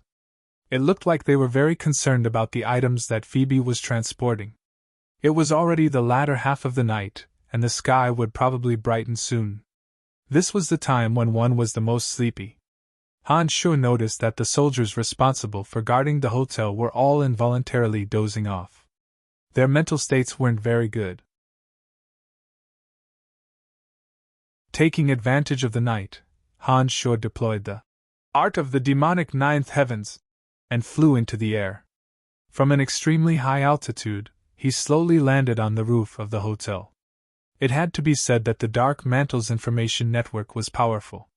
Not only had Emily been able to find out where Phoebe was staying as soon as she'd entered the city, she'd even investigated which room she was staying in. The last room on the west side was the most secluded and also the most expensive room in the hotel. There were 3 Griffin Legion soldiers standing guard around it. Han Shuo landed on the roof and observed for a bit. Taking advantage of one of the people dozing off, he used the hidden force of his magical yuan to open a window from the inside and snuck in without a sound. This room was sufficiently spacious and had its own living room, bathroom, and bedroom. It was the time when people were sound asleep, so it was only natural that Phoebe would be in the bedroom. Han Shuo held his breath and focused his mind as he quietly and slowly walked towards the bedroom, not making the slightest sound. There was a large, soft bed under a purple gauze canopy. The stove next to it was burning with charcoal, warming up the bedroom. A figure was lying on her side on the large, soft bed, wrapped in a thin silk blanket. Her long hair was scattered and her fair, bare shoulders were exposed. She was moaning softly as if she were dreaming. Silently walking to Phoebe's window, Han Shuo twisted his body and lifted the purple gauze canopy, moving closer to Phoebe. Han Shuo was just about to wake Phoebe up when he suddenly heard a low moan. He then heard Phoebe's fragrant lips softly murmur, "Oh, don't, big bad guy. Brian, you big bad guy." Han Shuo was startled and thought that Phoebe had discovered him. He couldn't help but climb up a bit to look at Phoebe, only to find that Phoebe's eyes were tightly shut and her cheeks were flushed with embarrassment. She was moaning softly, and a pair of hands under the thin blanket seemed to be rubbing his body. She was actually having a wet dream, and the male lead was actually him. Han Shuo was flabbergasted as he stared at Phoebe in shock. At this time, Phoebe's cheeks and neck were flushed. Her seductive tongue was gently licking her red cherry lips. Her hands were wandering between her chest and abdomen under the blanket. She was moaning softly and calling his name from time to time. Such a soul-stirring temptation was presented in front of him. Han Shuo only felt his mouth dry and his lower body immediately raised. Han Shuo, who originally planned to immediately wake Phoebe up, completely forgot about all the messy things at this time. His body slowly fell onto Phoebe's big bed, and he even lifted a corner of the blanket and burrowed in. From the back, he was lying on his side like Phoebe. Han Shuo's raised lower body directly penetrated into the curve of Phoebe's buttocks. Through the thin clothes, Han Shuo could even feel the wet and slippery curve of Phoebe's buttocks.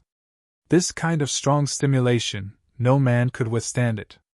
With a low gasp, Han Shuo reached out and climbed onto Phoebe's firm and full breasts from behind.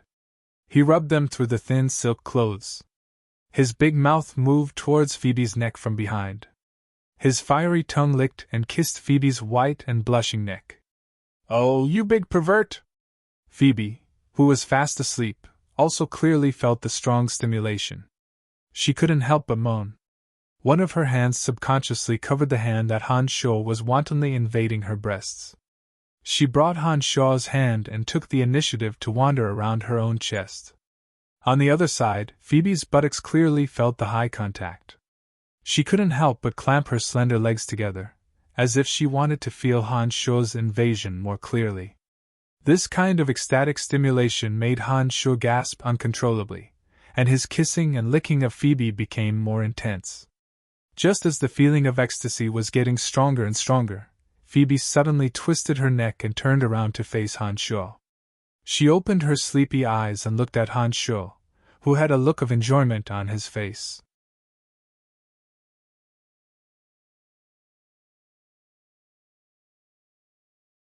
Chapter 171. Han Shuo was dumbfounded on the spot. His heart thumped wildly. He opened his mouth wide and didn't know what to do. No matter what, breaking into someone's boudoir in the middle of the night, climbing into someone's bed, and doing such an outrageous thing was unexplainable and unforgivable. The sleepy Phoebe stared at him in a daze. Han Shuo had already prepared himself for the onslaught of a violent storm. To Han Shuo's surprise, just when he didn't know what to do, Phoebe turned around and twisted her body to face Han Shuo. Then, she wrapped her snake-like arms around Han Shuo's neck. Her red lips moved towards Han Shaw's wide-open mouth. Her small, fragrant tongue, mixed with her smooth saliva, took the initiative to extend into Han Shaw's big mouth. When she faced Han Shaw like this, Phoebe's two long, slender legs also slid between Han Shaw's thighs, while her other warm, firm, beautiful leg rested on Han Shaw's thick waist. Her body started twisting like a snake. When Phoebe slept, she wore a thin, silky underwear. When the two of them were so close, this silky underwear was so close to their skin that it was almost useless. A perfect naked body was entangled in his body, and her fragrant tongue even took the initiative to let him taste it. Han Shaw forgot the panic just now and reacted enthusiastically. Two big hands put on Phoebe's upper chest and plump buttocks, rubbing them unceremoniously. He felt the smooth roundness. As his hands kept rubbing, Han Shaw's breathing became more and more intense. Finally, he couldn't bear it any more and directly pressed Phoebe under his body. He tore apart Phoebe's thin underwear violently, and his big hands fell directly on Phoebe's bare full chest. "Ugh, it hurts!" Phoebe cried out in pain and withdrew her tongue from Han Shaw's passionate entanglement. Her almond-shaped eyes gradually became a bit clearer. Han Shaw was stunned and couldn't help but pant heavily. "Sorry, I'll be gentler next." When these words left his mouth, Phoebe, who had been a bit confused, immediately blushed.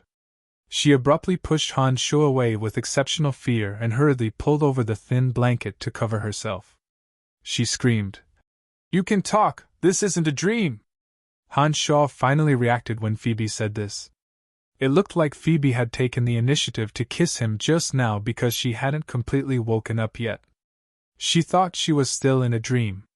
Under muddy-headed circumstances, the entanglement of their bodies, Han Shaw's slightly rough movements, and his response finally caused Phoebe to instantly wake up.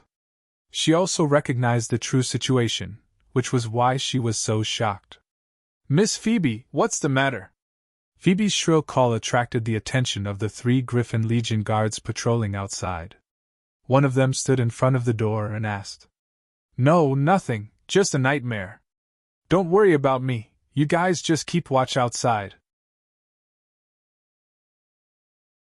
Although Phoebe's expression was still quite frantic, she didn't even think twice before covering up the fact that Han Shaw was here when she heard the guards' calls.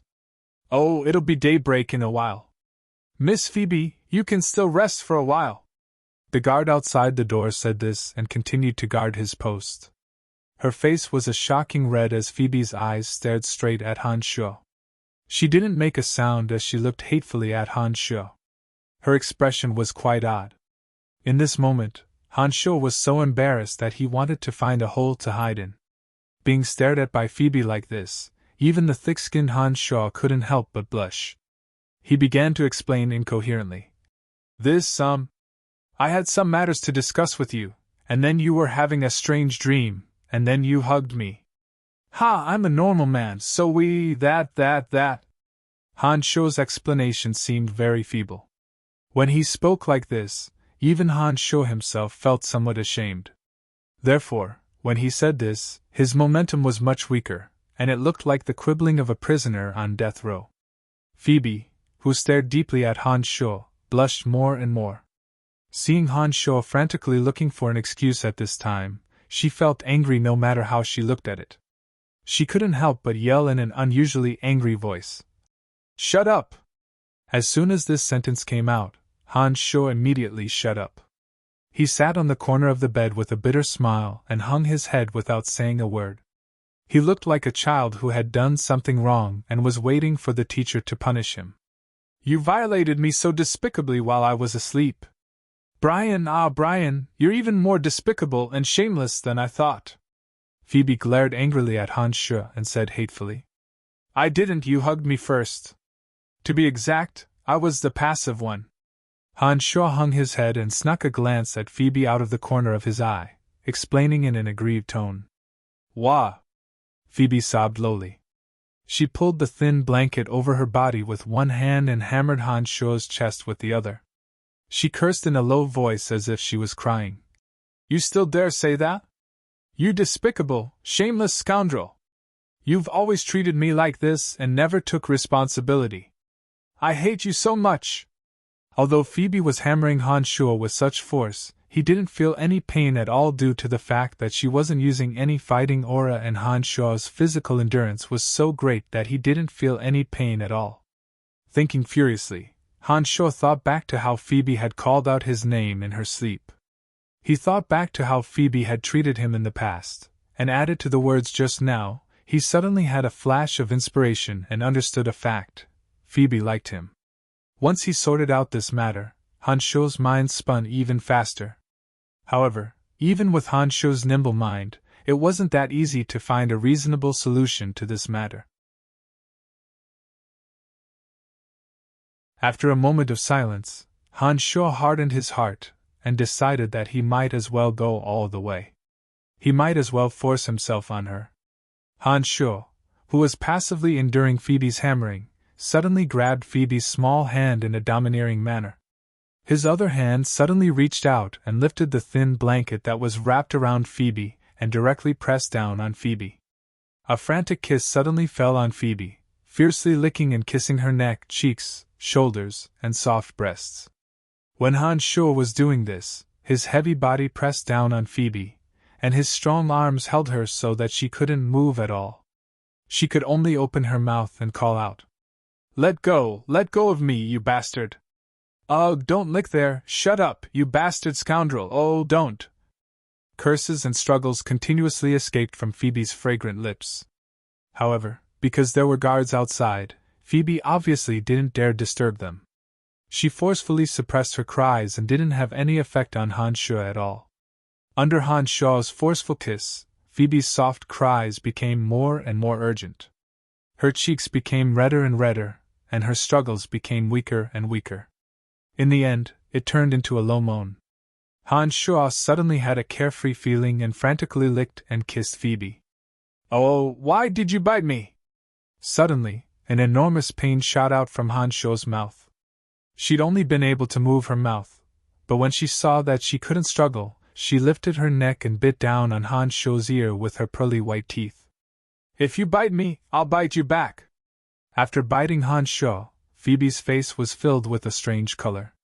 Her eyes were even brighter and seemed to contain a suppressed sweetness. Then, let's bite together! Han Shuo laughed lewdly. His mouth, which had been kissing Phoebe's neck and shoulder, suddenly moved towards Phoebe's cherry lips. Contrary to Han Shuo's expectations, Phoebe didn't struggle at all this time. Instead, she panted and welcomed him passionately. Her slippery little tongue took the initiative to enter Han Shuo's mouth and entangled with Han Shuo intensely. As soon as he sensed Phoebe's response, Han Shuo's heart fluttered, and his hands and feet started to become restless again. His large hands caressed Phoebe's plump and firm breasts, unrestrainedly rubbing them. His high-spirited lower body even more naughtily moved around Phoebe's body. With a soft "oh," Phoebe panted heavily and used all her strength to push Han Shuo away.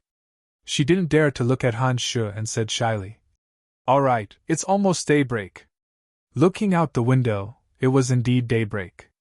There were faint voices coming from outside. Thinking of Phoebe's safety, Han Shuo suppressed his desire and moved away from Phoebe's body. He gently covered Phoebe's perfect body with a thin blanket and then held her in his arms. When Han Shuo did this, a strong woman like Phoebe's eyes lit up. She seemed to be enjoying it very much. After Han Shuo finished doing all this, she lowered her head and said softly, "You violated me again today. What do you think I should do?"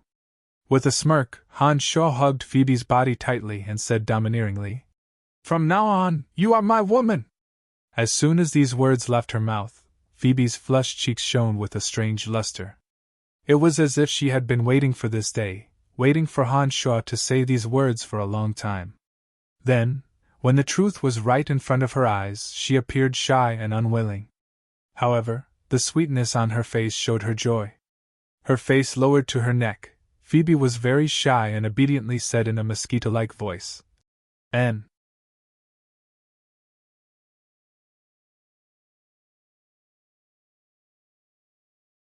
Chapter 172.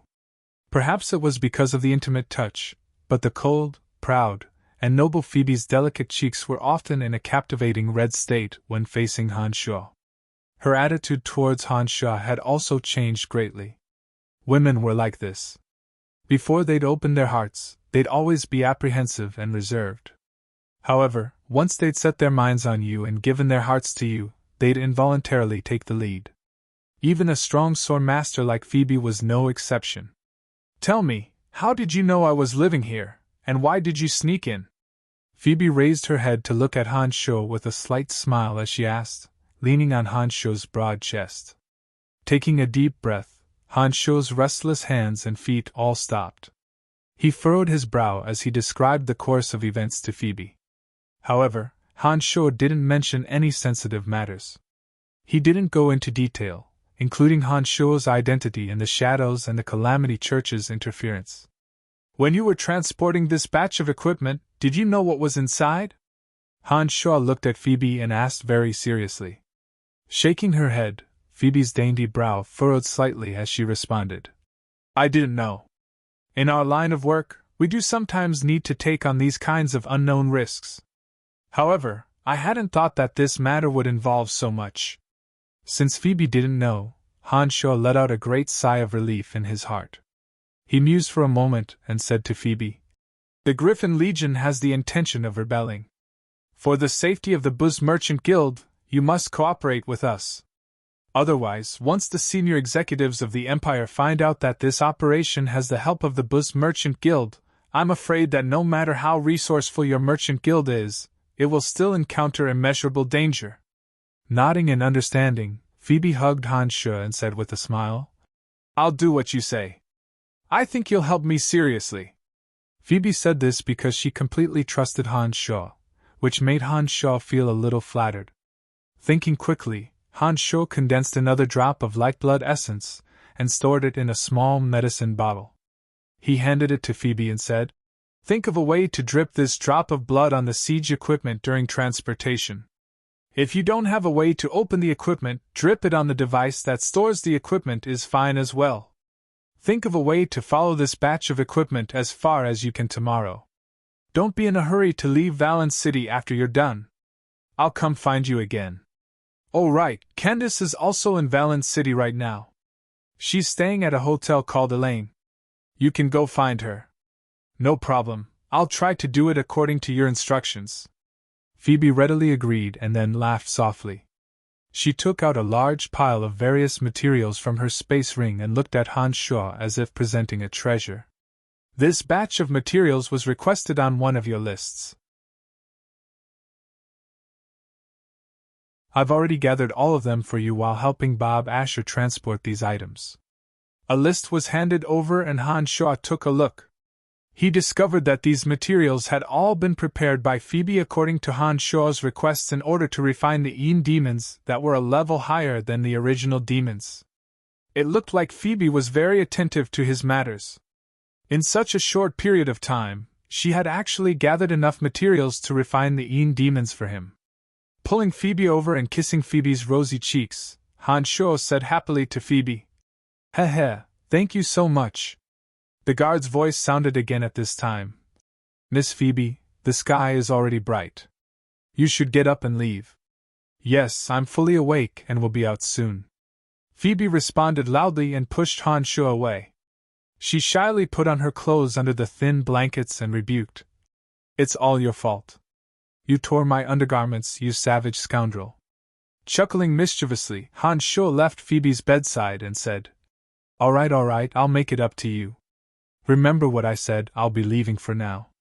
But you'll find you soon enough." Han Sho's body slowly retreated outside after he finished speaking.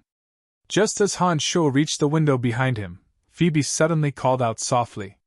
When Han Sho turned around and looked at her in surprise, Phoebe warned softly, "Be careful." "I will." Han Sho responded confidently and took advantage of the guard's blink to shoot out of the window like a ghost.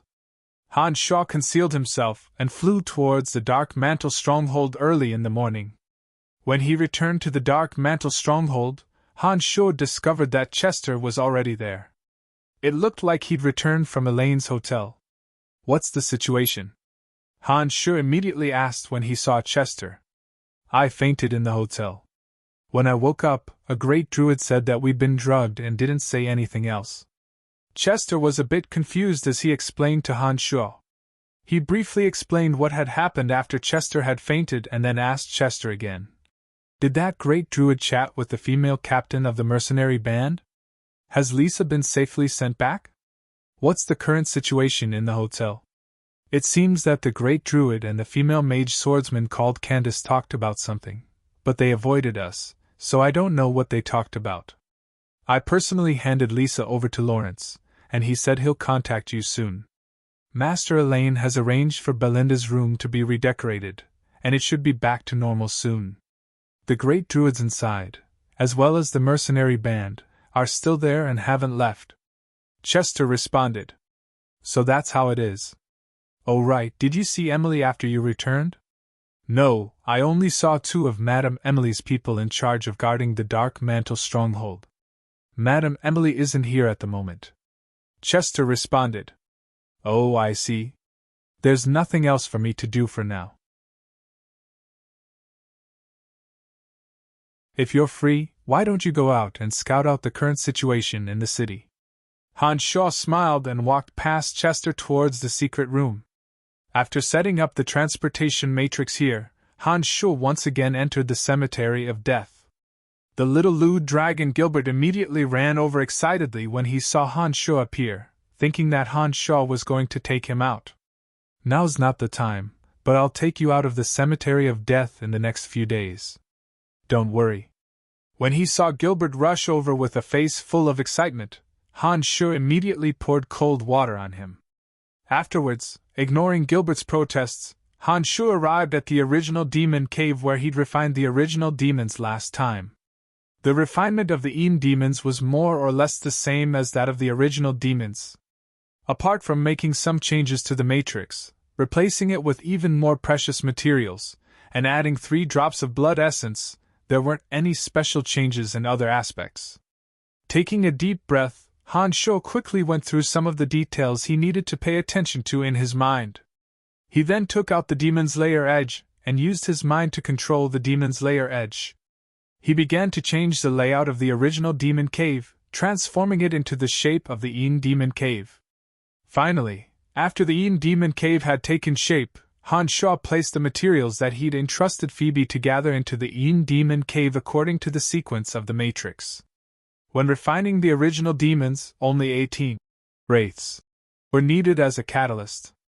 However, the number of Een demons had doubled, rising to 36 wraiths. However, the refining time had been shortened to 18 days. This was because Han Shuo's demonic arts had reached the true demon realm, and he had the existence of blood essence, in addition to the leap in quality of his magical yuan. He had to make the 36 wraiths fight each other within a short 18 days, and finally snatch 3 drops of Han Shuo's blood essence. Only the strongest wraiths would have the right to absorb the energy within the Een demon cave and be refined into Een demons that were even more powerful than the original demons. After the 3 Een demons were formed, not only would they possess all the effects of the original demons, but their own life force would also be strengthened. They would be able to infiltrate a person's body and remain hidden until the critical moment to deliver a fatal blow. For example, if a person was possessed by an Een demon, then everything that the person saw and felt would be roughly sensed by Han Shuo through the Een demons. The Een demon hidden within the person's body could suddenly act up when the person was in danger, asleep, or in a fight with someone, catching them off guard and attacking the person's body. It would be best if the enemy could be killed. Otherwise, as long as the opponent wasn't particularly strong, the Een demon could even continue to hide within the person's body, or leave the person's body and escape back to its host, Han Shuo's body. After the other 3 Een demons were formed, they could also temporarily change into Han Shuo's appearance under the will of the original body, forming an illusion that was identical to Han Shuo. If Han Shuo were to fight at this time, this technique of suddenly forming 3 illusions would often have the effect of confusing and catching the opponent off guard. It could even turn the tide of the battle. When Han Shuo dripped his blood essence and discovered that the 36 wraiths, were madly fighting within the Een Demon Cave, fighting for the 3 drops of Han Shuo's blood essence. Han Shuo discovered that the Een Demon Cave had already been successfully activated. He didn't continue to stay here and left, ignoring Gilbert's complaints.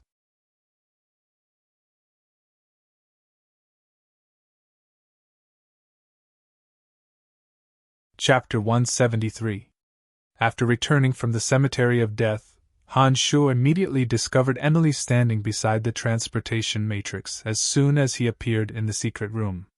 "Have you seen your little lover?" Emily immediately asked when she saw Han Shuo. "Phoebe doesn't know anything about the siege equipment that Bob Asher requested. I've also told her that she will cooperate fully with us.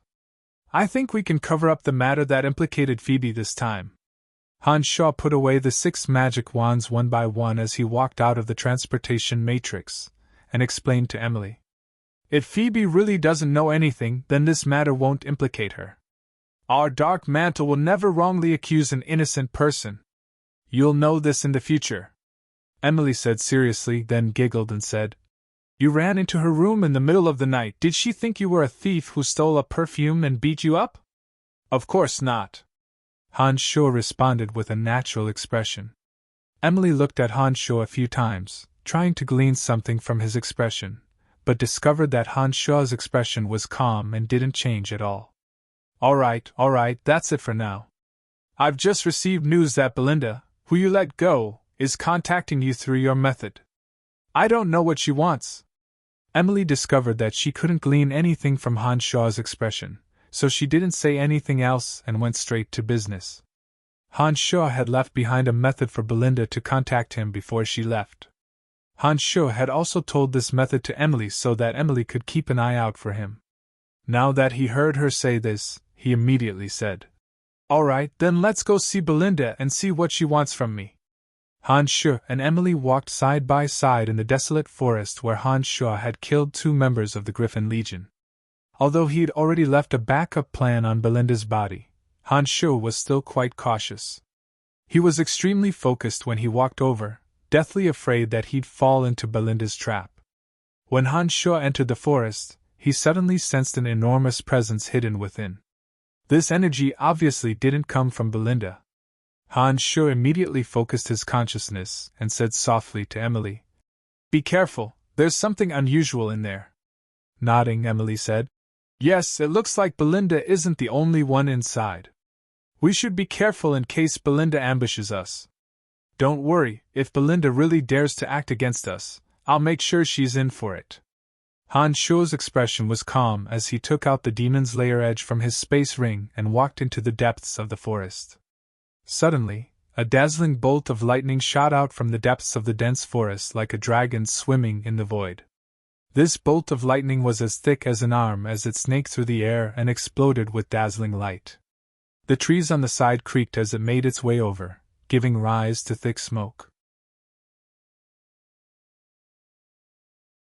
Frowning, the Demon's Lair Edge shot out according to Han Shuo's will, leaping over several trees in its way and stabbing towards the incoming bolt of lightning.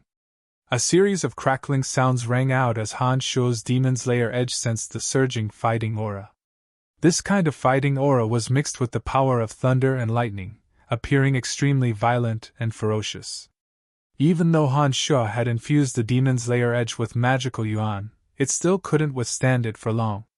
Han Shuo felt that something was amiss in that moment of contact, and hurriedly directed the Demon's Lair Edge to fly back into his palm. "Who's there?" Emily was also very cautious at this moment. She held her magic staff and stared at the bolt of lightning in the air as she shouted in her delicate voice. "Thunder Magus Swordsman Johnny of the Calamity Church, I just want to see if you have the right to cooperate with us." A low voice suddenly sounded from the depths of the forest. A middle-aged man in black armor with silver curly hair walked out from the depths of the forest with Belinda after the voice sounded. This middle-aged man had an ugly, slanted scar from his left eye to his nose, making his already ugly face look even more ferocious. The moment he appeared from the dense forest, his voice had just sounded when his body swiftly flew to the area where the lightning was swimming in the empty space. He extended his hairy right hand and a milky white doji instantly flashed. The lightning that was swimming in the empty space seemed to be pulled by a great force and landed in his palm. When the power of thunder and lightning receded, Han Shuo discovered that it was a slender silver long sword. However, the power of thunder and lightning still lingered on the hilt, flashing from time to time. The milky white fighting aura meant that this person had the strength of a sword master or earth knight. With this kind of strength and lightning magic, it was no wonder that this person was so strong. Even Han Shuo's demon's lair edge couldn't gain the upper hand against him. The veiled Belinda slowly walked out from behind the Thunder Mega Swordsman Johnny. She first apologized when she arrived in front of Han Shuo and then said to Johnny, "Uncle Johnny, I've already told you that their strength is enough to cooperate with us. Otherwise, how would I have failed?" Although this person from the Calamity Church called Johnny seemed to be an arrogant person, he still seemed to respect Belinda. He couldn't help but nod when he heard her say this. "Their strength is passable, but what help can they provide us if we cooperate with them? Bob Asher of the Griffin Legion is a Sky Knight. With his strength, these two won't be able to deal with him at all. Only by using your golem to block the others and I'll have the chance to kill him." Emily couldn't help but say when she saw that this person was so arrogant. "Apart from Bob Asher being a Sky Knight in the Griffin Legion, there are 5 Earth Knights who follow him all year round. Add to that Clark's Master, Great Sword Master Gabriel, and 2 Archmages of the Earth and Water elements. Just based on this strength alone, it'll be a fool's dream if anyone wants to kill him alone unless a Sacred Sword Master, Sacred Magus, or a Sacred Knight personally makes a move. Heh, although Mr. Johnny is a Thunder Magus swordsman, it won't be easy for you to defeat Bob Asher himself in a real battle, not to mention his followers." Most people would know about Bob Asher's followers, but they couldn't be like the Dark Mantle, knowing so much about every expert by Bob Asher's side. When Emily described Bob Asher's followers in such detail, even the arrogant Thunder Magus swordsman Johnny's expression changed greatly, and he appeared a bit shocked. "Then, what help can you give us?" Johnny asked Emily after a moment of silence with a stoic face. "No matter what goals you have against Bob Asher, I only want to tell you not to act rashly. Otherwise it won't just be you, but even we will be dragged into this mess. If we work together, I can provide you with detailed information on the people around Bob Asher. This will help you find out where he usually goes and even help you send his followers away in a short amount of time, creating a suitable opportunity for you to assassinate him." Emily revealed a confident smile as she slowly described the things that the Dark Mantle could do for Johnny. "Uncle Johnny, this is exactly what we need." Belinda suddenly spoke up at this moment. "I think you're from the Lancelot Empire?" Johnny wasn't an idiot and naturally guessed the identities of Han Shuo and Emily. Nodding, Emily admitted frankly, "That's right, I hope that you'll keep this a secret for us if we work together." "Humph, you people are the most hypocritical. You'll work with us when you need us, but you'll turn your back on us when things are over and use all your power to attack our church." Johnny mocked with extreme disdain when he heard Emily's words. "Since that's the case, then this matter is settled. We'll find a suitable opportunity to assassinate Bob Asher in the next 2 days and let you know when we've made the arrangements. You can also take the opportunity to find more reinforcements. Otherwise, it's not very realistic to kill Bob Asher." One could tell from Johnny's expression that although he didn't like serving the country, he seemed to be used to making use of each other. That was why Han Shuo had said this. Judging from the Calamity Church's current display of strength, it wasn't very likely that they would be able to assassinate Bob Asher.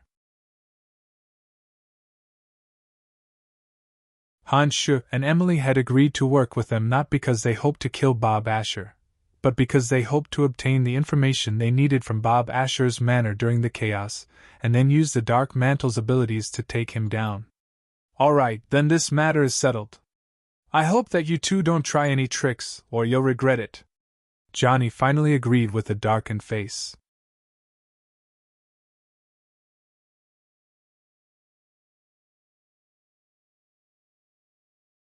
Chapter 174. After leaving the dense forest, Han Shuo and Emily split up, heading to Lawrence's new residence alone. When Han Shu arrived and saw Lawrence, he heard Lawrence thank him. "Thank you so much for last time. Otherwise, Lisa might have been in danger." "You're welcome. With my relationship with Lisa, these are things that I should do." "Right, how is Lisa now?" Han Shu asked Lawrence with a smile after sitting down. "Don't worry, I've already sent someone to send her back to Asen City. As strong as the Griffin Legion is, they wouldn't dare act wildly in the capital." "That's great. Right, your junior sister Phoebe is also in Valen City right now. She has some dealings with the Griffin Legion." Han Shu started talking about Phoebe after thinking for a moment. Surprise appeared on his face. Lawrence was quite surprised and asked Han Shu in confusion. "Why is she in Valen City? What's going on?" Because of his previous understanding, Han Shu discovered that Lawrence and Phoebe had a good relationship. As the third prince, it would be safer for him to know what Phoebe had done first. Therefore, after Lawrence asked, Han Shu roughly explained what had happened. When Han Shu finished speaking, Lawrence furrowed his brow and was silent for a while. He looked deeply at Han Shu and said, "It looks like the matter of Phoebe this time is all thanks to you. Your dark mantle is truly resourceful." Han Shu started when he heard these words and focused his eyes on Lawrence. After looking deeply at him for a while, Han Shu exhaled lightly and said to Lawrence, "When did you learn of my identity?" "Since the last time we left the slave trading house." Lawrence responded with a slight smile and hesitated before saying, "To be precise, I only learned of your identity now. After leaving the slave trading house last time, I began to suspect Madame Emily's background. I only understood Madame Emily's identity after I found someone to confirm it in detail, and then began to suspect you. There was nothing dishonorable about working for the Dark Mantle. The existence of the Dark Mantle wasn't a secret amongst the senior executives of the Empire. Their duties and actions wouldn't harm the interests of ordinary people unless they did something harmful to the Empire. Otherwise, the existence of the Dark Mantle would even protect ordinary people." Han Shu didn't feel that there was anything wrong with this. Musing for a moment, Han Shu's expression was the same as usual as he smiled. "Not bad. I've just joined the Dark Mantle not long ago, but I do deeply understand how resourceful the Dark Mantle is."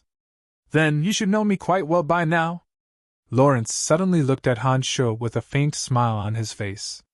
Starting, Han Shu laughed heartily. "Of course, you're the son of the finance minister, Lawrence.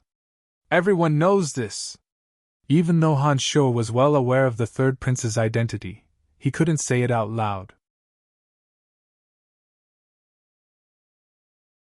Otherwise, his relationship with Lawrence would likely change. At the very least, Lawrence would probe Han Shu's thoughts and perhaps invite Han Shu to work for him. This was a difficult problem that Han Shu wasn't willing to face at the moment, so playing dumb was the wisest course of action. An odd smile appeared on Lawrence's face when he heard Han Shu's words. He looked deeply at Han Shu for a while before responding. "All right, let's not talk about this for now. Your Dark Mantle must have come to Valen City this time because you understand that Bob Asher has intentions of rebelling. That's why you've come to gather evidence. My goal in coming here can be said to be the same as yours, to bring down this Griffin Legion commander. Can you tell me how your progress is right now?" Han Shu was a bit hesitant when he heard Lawrence's question. He quickly weighed the pros and cons in his mind before saying that he wanted to obtain evidence of the siege equipment, and hand it over to the senior executives of the Dark Mantle so that they could officially arrest Bob Asher. However, Han Shu didn't say a word about the matter of allying with the Calamity Church. He didn't want Lawrence to know about this. "Since our goals are the same, then I think we can work together. What plans do you have? How can I help you?" Lawrence asked Han Shu. Han Shu couldn't help but sweep his eyes over Lawrence when he heard these words. He asked, "Then what can you help us with?" Smiling slightly mysteriously, Lawrence looked deeply at Han Shu and said, "I have someone in the Griffin Legion. This person's position is second only to Bob Asher. This person can directly mobilize the Griffin Legion at certain times and do many things for us." Han Shu's mind spun furiously as he learned a lot of useful information from Lawrence's words. It looked like Lawrence's trip to Valence City this time wasn't as simple as dealing with Bob Asher. It was likely that he'd topple Asher and support his own people to take over the Griffin Legion. This was all in preparation for his future fight for the throne. That would be best.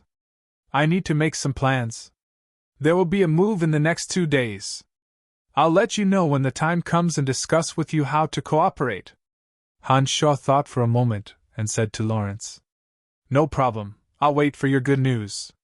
Heh, we can be considered friends now. I'm quite confident in your way of doing things. I know that you're cautious enough and that there shouldn't be any major slip-ups after you've carefully thought through your preparations. Let me know when you've settled everything and I'll do my best to cooperate with you. We'll be mutually beneficial." Lawrence laughed heartily and said straightforwardly, "All right then, I'll take my leave now." Hans Shaw said his goodbyes and left Lawrence's new residence, heading for Elaine's hotel not too far away. When Hans Shaw arrived at the hotel, he discovered that the damaged room that Belinda had been staying in had been more or less repaired. It looked like it would be ready to be used again in a short period of time. Hans Shaw and Emily's room hadn't been checked out yet. Therefore, Hans Shaw returned to the room after arriving at the hotel. The fat middle-aged woman, Elaine, walked in after a short while. She closed the door and said with a smile, "I have to thank you for your help. Otherwise, my hotel would have been destroyed by that Calamity Churchwoman. It looks like Emily has already told you everything that happened," Hans Shaw said. Nodding, the owner of the hotel called Elaine said, "Yes, Madam, Emily came by once and told me everything that had happened. She also told me to keep an eye on the guests here. What other instructions do you have for me this time? Have the guests in the hotel left yet? Has the female mage swordsman from the mercenary band made contact with anyone else?" Hans Shaw thought of his agreement with Phoebe and couldn't help but ask. "There haven't been any changes to the guests here. The great druid and that little female elf are still temporarily staying in the hotel. The two went out during the day and returned not long ago. Apart from the woman called Candace, the others from the mercenary band have all gone out for a while. They seem to be searching for new missions and haven't returned yet. I've observed and haven't seen anyone suspicious enter Candace's room, nor have I seen her leave. Apart from that, there's nothing out of the ordinary in the hotel. The Griffin Legion sent someone to inspect once and asked about the collapse of the building, but I brushed it off." Elaine didn't seem to affect her at all when she saw what had happened in the hotel. Her expression was relaxed as she slowly narrated what had happened to Hans Shaw in great detail. "The Griffin Legion won't be suspicious of this place, will they?" Hans Shaw asked with furrowed brow after a moment's thought. "Don't worry, I think there shouldn't be any problems. I've been in Valence City for many years and I've already made arrangements with the Griffin Legion a long time ago," Elaine assured Hans Shaw with great confidence. Hans Shaw couldn't say anything else after her words, otherwise it would appear that he didn't trust her. Nodding, Hans Shaw said, "You've worked hard." He then motioned for Elaine to go about her own business. After Elaine left, Hans Shaw thought for a moment and decided to tell her that Phoebe might be coming to find Candace, in case she suddenly left the hotel. As he walked out of his room, Hans Shaw pondered on how to break the news to Candace as he walked towards her room. He suddenly heard, "Big bad guy," on the way, and then saw the little elf Angelica pointing excitedly at him from the window of Caspin's room. Smiling wryly and making a fierce face at Angelica, Hans Shaw ignored her and continued walking towards Candace's room. However, Hans Shaw heard footsteps coming from Angelica's direction. It was obvious that the little elf Angelica had caught up to him. "Big bad guy, what are you doing here?" The little elf Angelica had rushed out in the blink of an eye and looked at Hans Shaw with a bit of joy. "I've come out to kidnap a little girl like you." Hans Shaw blinked and chuckled evilly.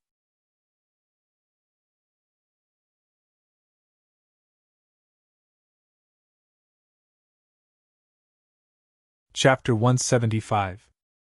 "You think you can trick me? I don't believe it." Angelica was quite disdainful as she pouted and wrinkled her delicate nose.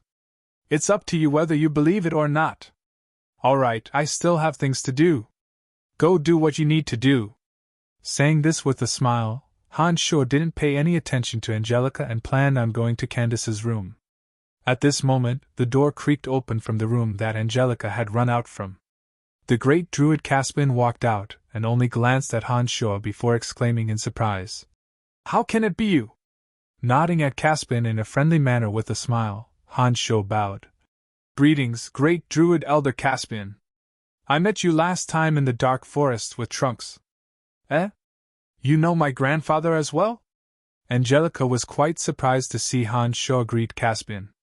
She looked at her grandfather, and then looked at Han Sho. Han Sho smiled and was about to respond when Caspian's eyes lit up. He looked over Han Sho's body and a thoughtful smile suddenly appeared on his face. "So it's you. But we should have met recently, heh heh." Although Han Sho had been wearing a black hood not too long ago, his physique and voice hadn't been concealed. In addition, Han Sho had called out Caspian's name when things had concluded. Based on these three flaws, it wasn't strange that Caspian would quickly recognize Han Sho when he saw Han Sho again. Han Sho didn't argue or explain anything with regards to Caspian's words. He flashed a meaningful smile at Caspian and said, "I have some matters to attend to, goodbye. Little Angelica, don't disturb other people's business. Hurry and come back to the room with me." Caspian nodded knowingly and grabbed the little elf, planning on leaving with Angelica.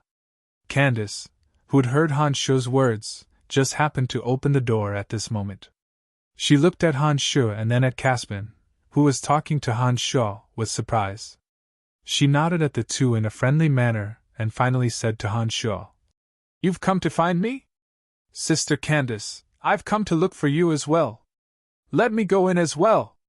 Angelica called out sweetly to Candace, "If our cute little elf really has something to do, then I'll come find you later. But I have some matters to attend to right now."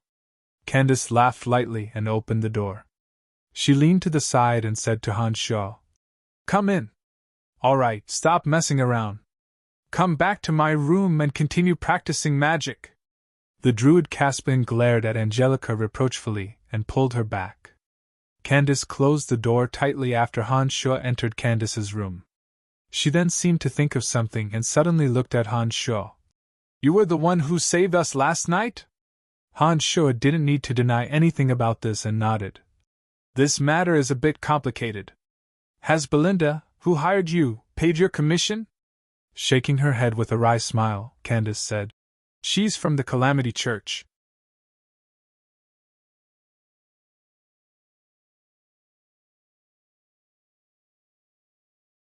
A radiant smile appeared on her face as she cried out in surprise, "Candace, you're really here? Not only me, there's also someone inside that you must want to see." Candace laughed heartily and moved to the side to let Phoebe walk in. At the door, Elaine took advantage of this short moment to change her position and poke her head in for a peek. She was quite surprised when she saw that Han Sho was inside, but Phoebe had already walked in at this moment, and the door was closed by Candace. After last night's romantic entanglement, Phoebe's beautiful face immediately flushed red when she saw Han Sho again. Perhaps it was because Candace was right next to her, but Phoebe's body was a bit shy and unnatural. She didn't even dare look at Han Sho too much, and only snuck a glance at Han Sho after she'd arrived.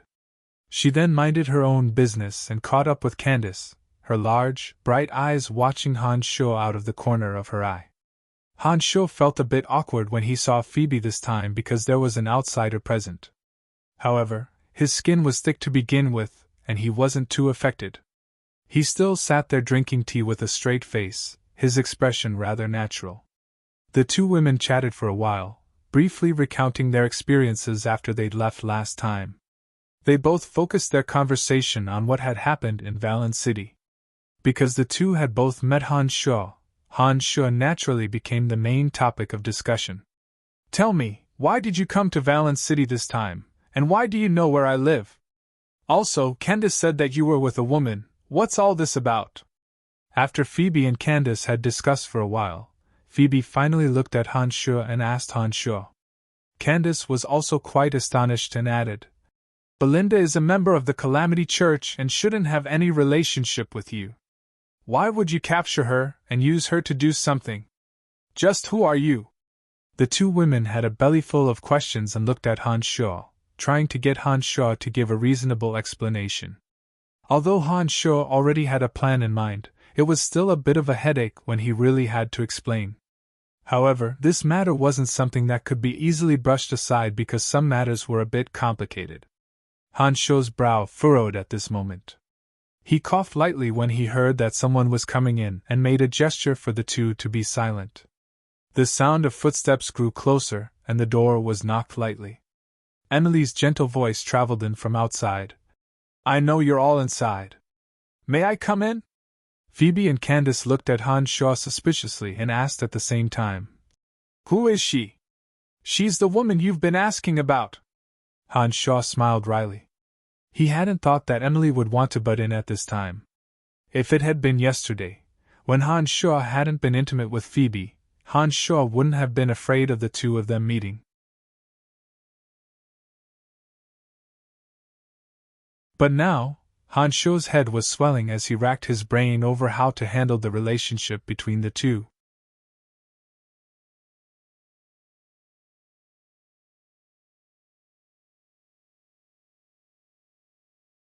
Chapter 176. Why have you come? Unsure of Emily's intentions, although Han Sho's expression was normal, his heart was a mess. He smiled apologetically at Emily. "I've only come to discuss with you how we should deal with the chief of the Griffin Legion." It was unknown whether or not Emily was doing this on purpose, but she didn't even glance at Han Sho after entering. She only looked at Phoebe and Candace as they spoke. "Eh? Aren't you Madam Emily? Why do you know Brian? What's going on?" Phoebe's interest in the relationship between Emily and Han Sho was obviously far greater than dealing with the Griffin Legion. She couldn't help but ask when she saw that the person who'd come was Emily. Phoebe sneaked a glance at Han Sho after speaking and walked towards Han Sho with a flushed face. She even reached out her slender, jade hands to hold on to Han Sho's arm, raising her head in a show of force at Emily. If it had been yesterday, Han Sho could have disregarded Phoebe's face and explained that the relationship between the two was just an act. But after last night's romantic entanglement, there was no way he could explain anything now. He could only smile awkwardly at Emily without saying a word. A complicated luster flickered in Emily's eyes as she looked deeply at Han Sho. Han Sho felt a strong sense of guilt in his heart after staring at her for a while. His expression hardened as he took a deep breath and said to Phoebe, "Actually, my relationship with Emily is, we're both superiors and subordinates of the Dark Mantle. We've only taken on the same mission at the same time this time. Miss Phoebe need not take it to heart." Just as Han Sho was about to explain, Emily had been closely watching Han Sho's expression and suddenly interrupted Han Sho's following words, glossing over what Han Sho had been about to say. Han Sho was flabbergasted. He didn't understand why Emily would say this. When he looked at Emily with surprise, he found that Emily was giving him a gratified smile. It was as if Emily only needed Han Sho's true approval from the bottom of his heart. It was as if Han Sho's decision was what she wanted. It wasn't to compete with Phoebe for undeserved fame and the pleasure of a moment. Phoebe felt a bit awkward after hearing Emily's words. It was as if she was being petty. It was a good thing that Phoebe was also a strong woman in charge of a large firm. After only a moment of awkwardness, Phoebe immediately put down Han Sho and walked leisurely to Emily's side. She bowed slightly and said apologetically, "I'm sorry, Sister Emily, I was overthinking things. With your identity and status, you naturally wouldn't take a liking to a scoundrel like him." Emily deeply agreed with Phoebe's way of cursing Han Sho as a scoundrel. However, Emily sighed slightly in her heart and thought to herself, "I just had to board this scoundrel's pirate ship and now I can't extricate myself."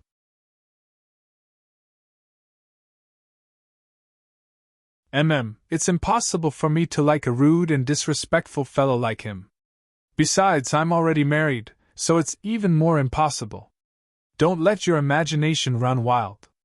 Emily sighed lightly in her heart, but still wore a smile on her face as she comforted Phoebe. I'd long since noticed that this fellow was always secretive. So he's from the Empire's dark mantle. We should have guessed long ago. Candace looked at Han Sho with interest, and said with a light smile. Contrary to Han Sho's expectations, both Phoebe and Candace didn't seem surprised at all after his identity had been exposed by Emily. It was as if Han Sho's actions had long since been taken for granted by them that he was from a secret organization. Emily's revelation seemed to only help them confirm the suspicions in their hearts. That's what I said, he's always been secretive. As a student of the necromancy major, he often does strange things. So he has another identity as a member of the Dark Mantle. This completely explains his strange actions in the past. Phoebe chuckled lightly and rolled her eyes at Han Sho from afar on Emily's side, as if blaming Han Sho for keeping secrets from her. Shrugging, Han Sho said, "All right, I think now isn't the time to talk about these things. How to help Phoebe extricate herself from this matter and take down Griffin Legion Chief Bob Asher should be our top priority right now." The two girls finally stopped discussing Han Sho's identity after hearing Han Sho's words. Because Emily didn't know how much Han Sho had told the two girls, it was still Han Sho who explained things to the two girls this time. "My senior brother Lawrence is also in Valent City?" Phoebe was a bit surprised when Han Sho mentioned Lawrence's existence, and exclaimed softly. Nodding, Han Sho said, "That's right, Lawrence will also help us in this matter. He originally came to Valent City because of his cousin Lisa's family. What happened to Lisa's family was completely caused by the chief of the Griffin Legion. Lawrence wants to take revenge for Lisa's family, so he will do his best to help us." Han Sho had understood Lawrence's purpose in coming after their last conversation. It wasn't just to save Lisa, but to eliminate the chief of the Griffin Legion and support his own people in the position of chief. However, Han Sho couldn't say much to the two girls due to Lawrence's identity, so he could only say that he was only willing to help because of Lisa. "I've already done as you requested and secretly dripped a drop of blood onto one of the siege weapons. We were escorted all the way to a place in the west of the city before being taken away by the soldiers of the Griffin Legion. I think that the Griffin Legion's weapons storehouse must be there. We can look there." Phoebe narrated her actions after leaving Han Sho after Han Sho had finished speaking. "Very good, the Griffin Legion's weapons storehouse is indeed there.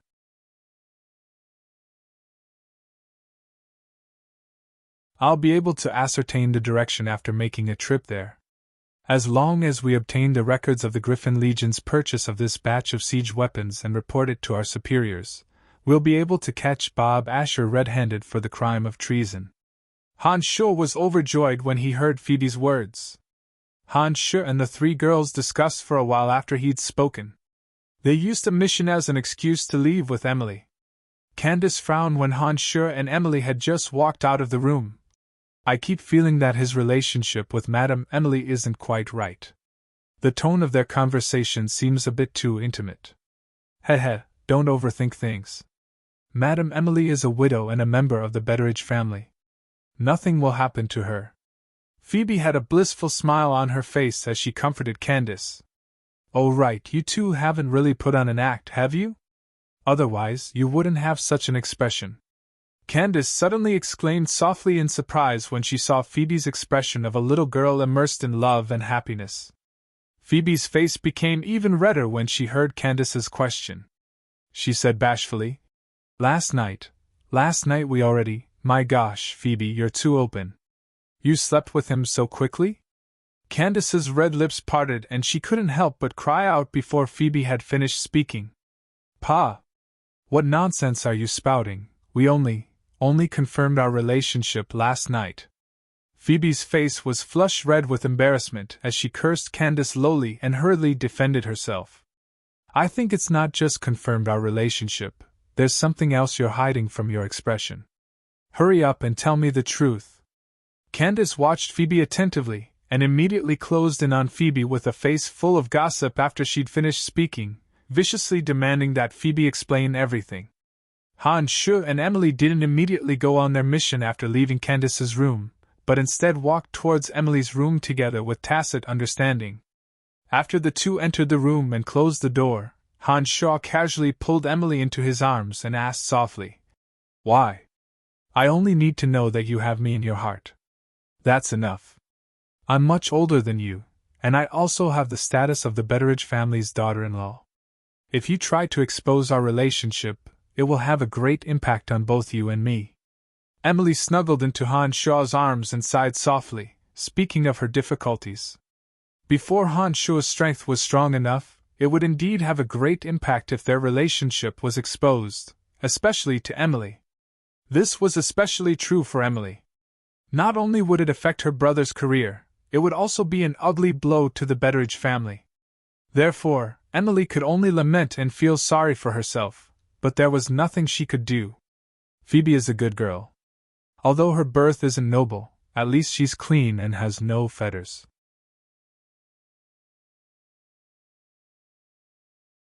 You should be with her. Her business will also help your career in the future. I can completely understand you. Emily buried her head in Han Shuo's chest and murmured softly. I promise you, our sneaky days will only be temporary. There will be a day when no one in the entire empire will dare to interfere in my affairs. I will give you what you deserve. Han Shuo promised with a resolute expression. He kissed Emily's body fiercely and carried her to the bedroom. Emily responded to Han Shuo with an unprecedented passion, perhaps wanting to make up for the hidden bitterness she felt this time through intense pleasure.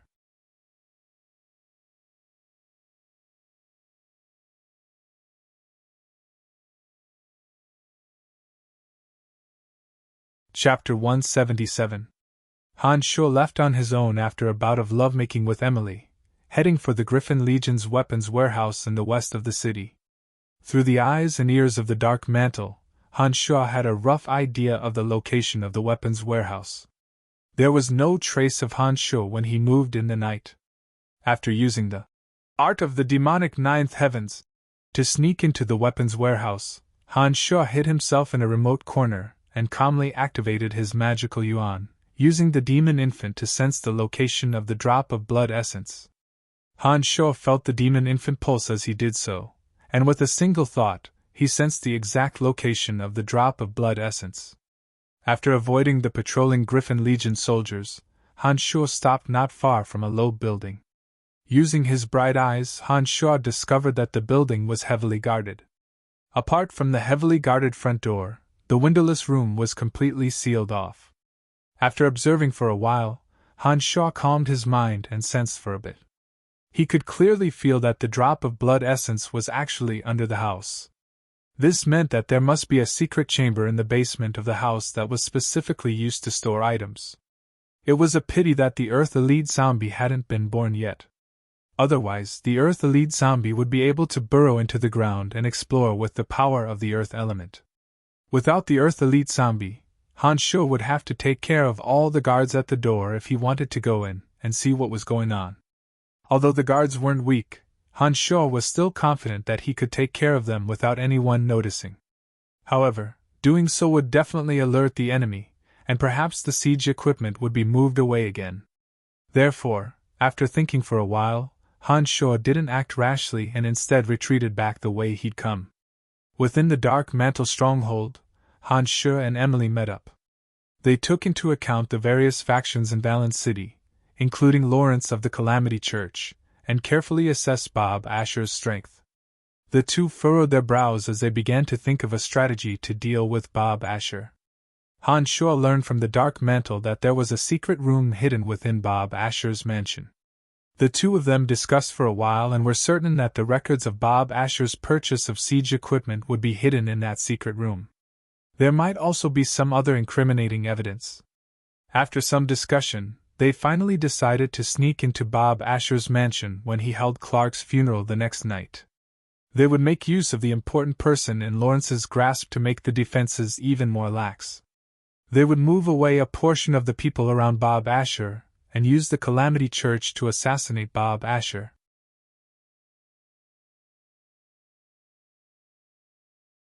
Han Shuo and Emily would take the opportunity to go to the secret room and see if they could find any useful information. After the general action agenda was decided, Han Shuo and Emily carefully considered some of the problems that they might encounter and came up with countermeasures over and over again. When the two of them felt that it was about time, Hans Shaw finally made his move.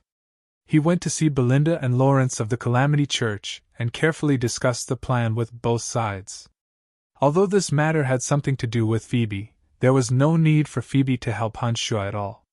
However, when Emily learned from Hans Shaw that Phoebe was a sword master, she included Phoebe in her plans based on the principle of not letting things go to waste. The reason was that Phoebe had already been implicated, and this would be a good way to explain things to her in the future. While Hans Shaw was discussing things with Belinda and Lawrence, Emily had also made an appearance to find Phoebe and Candace. No one knew how she persuaded them, but both Phoebe and Candace readily agreed to Emily's invitation and joined the operation this time. When Hans Shaw returned to Elaine's hotel from Lawrence's place and was about to find Phoebe, he ran into the great druid Caspin along the way. Hans Shaw didn't think much of it and nodded to Caspin, intending to pass him and leave. "Wait a moment!" Caspin suddenly called out at this moment. Hans Shaw was startled and turned to look at Caspin in confusion. He smiled. "Elder, is there something you need from me?" Nodding with a smile, Caspin said in the hallway, "If you don't mind, can you come with me to my room? I have a favor to ask of you." It was all thanks to Caspin's help last time at Elaine's hotel. Otherwise, it wouldn't have been so easy for Hans Shaw to rescue Emily from Belinda's group of 4, much less capture Belinda alive. Hans Shaw nodded straightforwardly and said with a smile, "No problem." Hans Shaw followed Caspin to the room he was staying in after speaking. There wasn't anything special about this room, but when Hans Shaw walked in, he could feel that some of the decorations in the room blossomed with vigorous vitality. "Eh? Big scoundrel, why are you here?" The little elf, Angelica, seemed to be meditating on a bed in the room. She opened her bright eyes when she heard the door open and couldn't help but cry out when she saw Hans Shaw. "Don't be so rude, Angelica. You need to know how to respect others, or others won't respect you." The druid Caspin glared sternly at Angelica and lectured. "Got it, Grandpa!" Angelica stuck out her tongue and made a face at Caspin's scolding, speaking a bit timidly. When they arrived, Hans Shaw sat down on a chair in the living room at Caspin's instructions. Angelica didn't continue meditating at this time. She hopped down from the bed and walked into the living room, her bright eyes looking at Hans Shaw with great interest.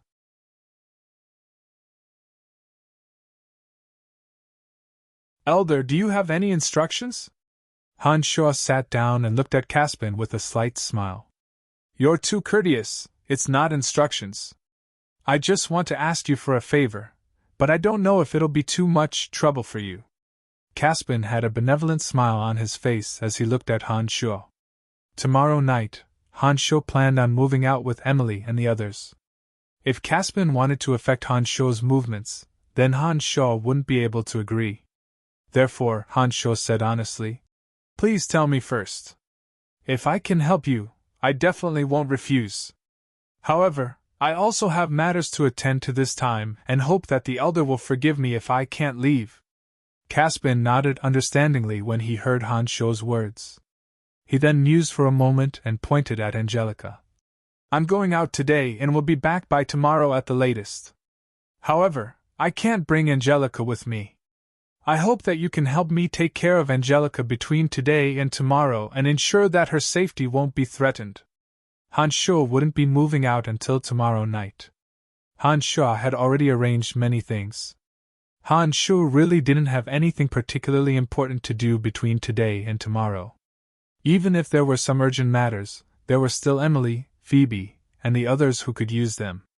Therefore, Hans Shaw only thought for a moment after Caspin's words and readily agreed. He smiled. "No problem, I really don't have anything important to do at this time. Valence City has been very chaotic recently, so you must be careful if you head out."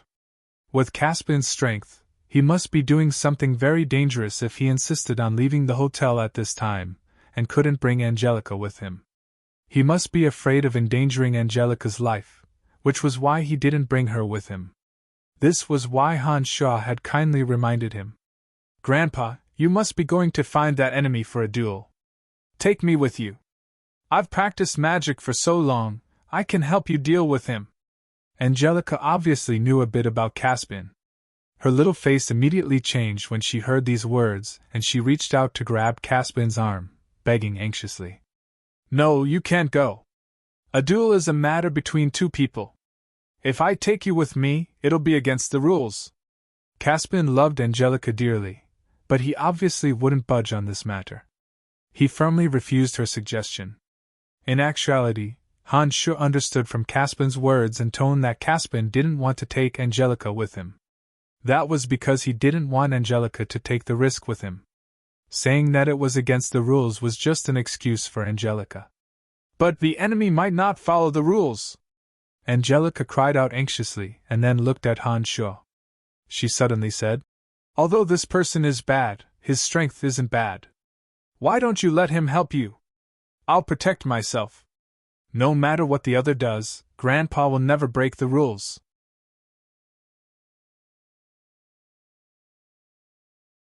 Are you not even going to listen to Grandpa's words? Caspian's brow furrowed as he glared at Angelica. Angelica and Caspian looked at each other stubbornly for a while and finally gave in. She said with an abnormally worried and tearful face, Then, you must be careful. I will. Caspian answered Angelica and then said to Han Shu, Then I'll be troubling you. Caspian nodded gratefully at Han Shu after saying these words and walked towards the door, pushing it open and leaving.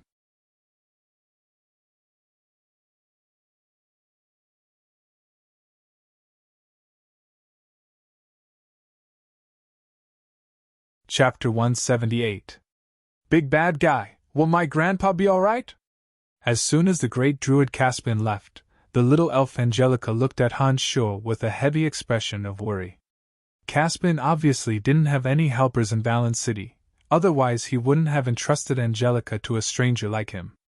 If his enemies were in Valen City and didn't fight him according to the rules, then he would be in great danger. However, in order to reassure Angelica, Han Shu could only smile and say, Don't worry, your grandpa is so strong, he won't be in any danger. Angelica, who had seemed carefree before, suddenly became worried because of her grandfather's matter. Her brows were tightly furrowed, and she suddenly became much quieter. Tomorrow night, Han Shu would join forces with the other powers to deal with the Griffin Legion. Today was an abnormally important day for Belinda and Lawrence of the Calamity Church. They needed to make use of the resources in their hands and make preparations ahead of time. After staying here for a while, Han Shu felt that waiting in Angelica's room wasn't a good idea. He thought for a moment and said to the sullen little elf, Come, let's go play with your sister Candace. I'm not going anywhere, I'm waiting for my grandpa here. Contrary to Han Shu's expectations, the playful Angelica didn't pay attention to Han Shu and instead firmly refused Han Shu's suggestion. Starting, Han Shu started and said, You can't stay here either. I think your grandpa will be fine. You can talk to Sister Candace and perhaps she won't be so worried. I know you want to go see Sister Candace yourself, you big bad guy. You can go if you want, I'm not going. Angelica glared angrily at Han Shu and snorted, ignoring Han Shu. Han Shu didn't know whether to laugh or cry at her words. However, Han Shu had already promised Caspian. It was true that Valen City hadn't been peaceful during this time, and he really didn't feel comfortable leaving her here alone. He didn't want Caspian's enemies to seize the opportunity to threaten him. Seeing Angelica's stubborn expression, Han Shu muttered to himself for a moment before fiercely saying, I don't care if you're willing or not. In any case, I promise your grandfather that you wouldn't leave my side. Before Angelica could react to these words, Han Shu's body dashed forward like a bolt of lightning. He suddenly stood by Angelica's side and extended his left arm, grabbing Angelica's body. His left hand exerted force, and Angelica was lifted into the air by Han Shu's iron claw-like arm. Let go, you big bastard, big pervert, let go of me!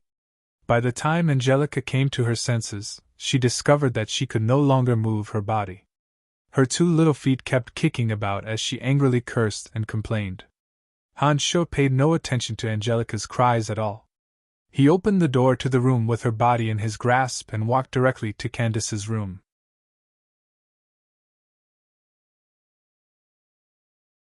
Han Sho discovered that Angelica was still yelling as soon as he walked out of the room. In order to prevent her from attracting too much attention, Han Sho extended his right hand and covered Angelica's little mouth. Angelica's loud cries then turned into low whimpers, as if she was being held hostage by Han Sho. "Put her down!" Just as Han Sho was about to reach Candace's room, a few people from the Battlefire mercenary band suddenly walked out from the two sides of Candace's room. They looked at Han Sho with unkind expressions, and one of them, a burly swordsman with short, steel needle-like hair and a sword on his back, shouted coldly at Han Sho. "Eh? Isn't he the one who spoke with the vice chief outside the city?"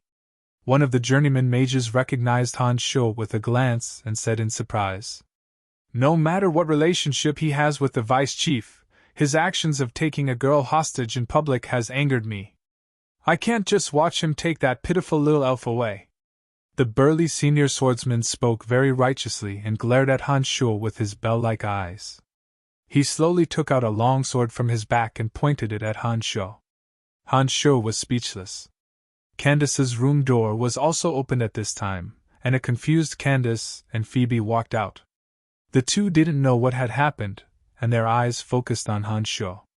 It was Candace who asked with surprise, "What's wrong, Brian? Why did you grab little Angelica?" "Nothing much. Her grandfather has gone out on business and asked me to protect her. I just want to make sure that she'll always stay by my side." Han Sho shrugged and responded easily, "Davis, this is just a misunderstanding. Don't be so nervous." Candace laughed lightly and spoke to the burly senior swordsman. "His words are useless. Only that beautiful elf girl's words can prove his innocence." For some reason, Davis was still quite stubborn after hearing Candace's words. His large eyes stared blankly at the little elf Angelica, whose mouth had been covered by Han Sho. Han Sho immediately released the hand covering Angelica's mouth when he spoke and said to Angelica, "All right, stop messing around. Tell him that I only want to protect you." Angelica's clear curses once again rang out when Han Sho released his hand. She glared angrily at Han Sho and said hatefully, "Big bad guy, you're holding me hostage, you're holding me hostage." Davis flew into a rage when Angelica's words left her mouth. He pointed the long sword in his hand at Han Sho and said righteously, "Release her immediately or you'll regret it." "All right, Davis, can't you see that Angelica is just messing around? If there's nothing else, why don't you go back to your room and recover your strength? Don't meddle in matters that have nothing to do with you." Candace's face grew cold and looked quite imposing. Her bright eyes widened as she glared angrily at Davis.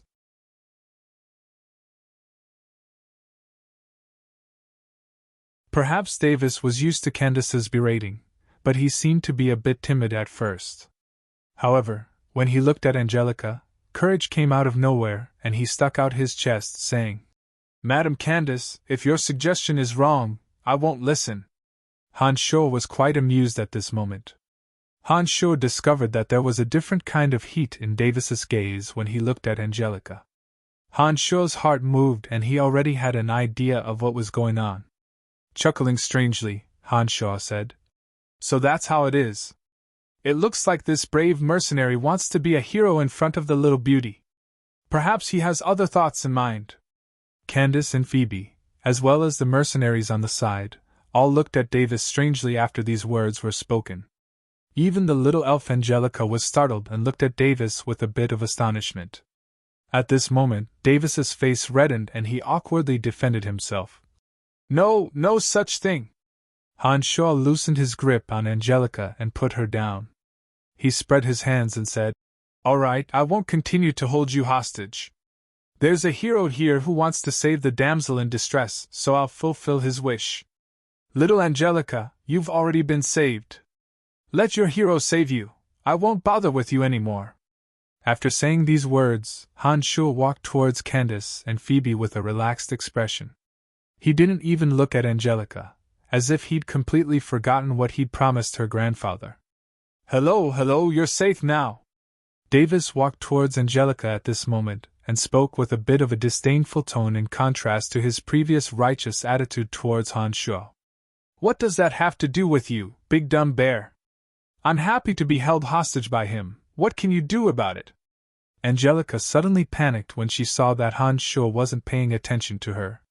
When she saw Davis walking over with a licking face, her instincts made her angry no matter how she looked at it. She immediately opened her mouth to speak angrily. The expression on Davis's face suddenly became quite peculiar, as if someone had stepped on his face with a dirty shoe. There was an unspeakable bitterness and embarrassment. Big bad guy, you promised my grandfather that you'd take care of me. You're not allowed to leave. After yelling at Davis, the little elf Angelica lifted her little flower dress and sprinted towards Han Shuo. She shouted loudly as she ran, as if she was afraid that Han Shuo would ignore her. As for Davis, he didn't even spare him a glance. Candace glared at Davis when she saw that he was still standing there with a wry smile on his face. She said unhappily, "Get back to your room and don't embarrass me. If you want to be a hero and save a damsel in distress, you should first see clearly if the beauty is willing to be captured by the devil. You don't know anything and just randomly save her. You deserve to make a fool of yourself."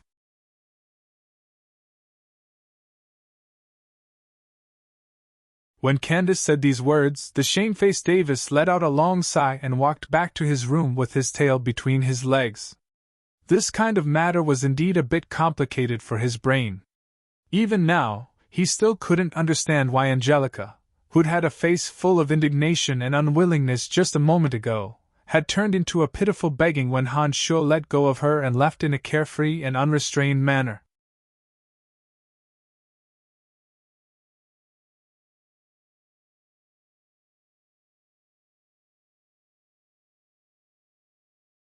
Chapter 179. Angelica finally followed Han Shuo into Candace's room. Han Shuo chatted with Candace and Phoebe for a while, learning that Emily had gone out to take care of business. With Candace and Phoebe here, Han Shuo didn't need to worry about Angelica's safety.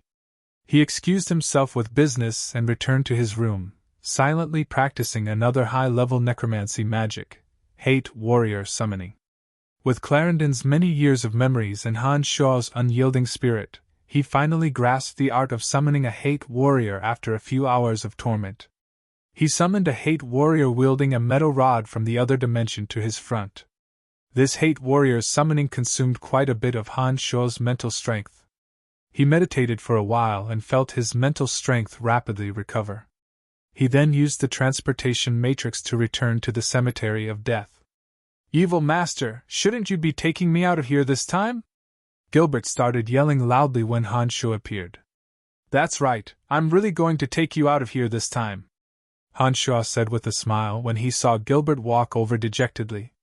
When he heard that he could leave the cemetery of death, the dejection on Gilbert's face was instantly replaced by excitement, and a string of flattery flowed out. "All right, make your preparations. We'll be leaving in a bit," Han Shuo said impatiently and quickly walked to the place where he was refining the Earth Elite zombie. He discovered that the Earth Chi was flowing more and more slowly towards the center. It looked like all the Earth Chi in the cemetery of death was about to be absorbed by the Earth Elite zombie that was about to evolve. On the other side of the Yin Demon Cave, the race were still fighting and devouring each other, fighting over the 3 drops of blood essence that Han Shuo had dropped. Because his strength had already reached the true demon realm, Han Shuo's demonic yuan had already undergone a qualitative change. Coupled with the support of 3 drops of blood essence, he could maintain the Yin Demon Cave for a long time. Han Shuo didn't need to inject demonic yuan every day like when he was refining the original demons. Seeing that everything was normal in the cemetery of death, Han Shuo didn't continue to stay here. After giving the little lewd dragon Gilbert a few reminders, he left with him. After returning to Elaine's hotel, Han Shuo let Gilbert stay in the room while he practiced his demonic arts for the whole night, adjusting his state to its peak. On the afternoon of the second day, Han Shuo shut himself in his room and ordered Gilbert not to take a single step out. In a single day, Han Shuo had mastered the advanced necromancy magic, Corpse Explosion. When it was almost evening, Gilbert couldn't bear it any longer and yelled at Han Shuo. "What the hell is this place? I've been staying here ever since I came out of that place. I'm about to get sick from the boredom."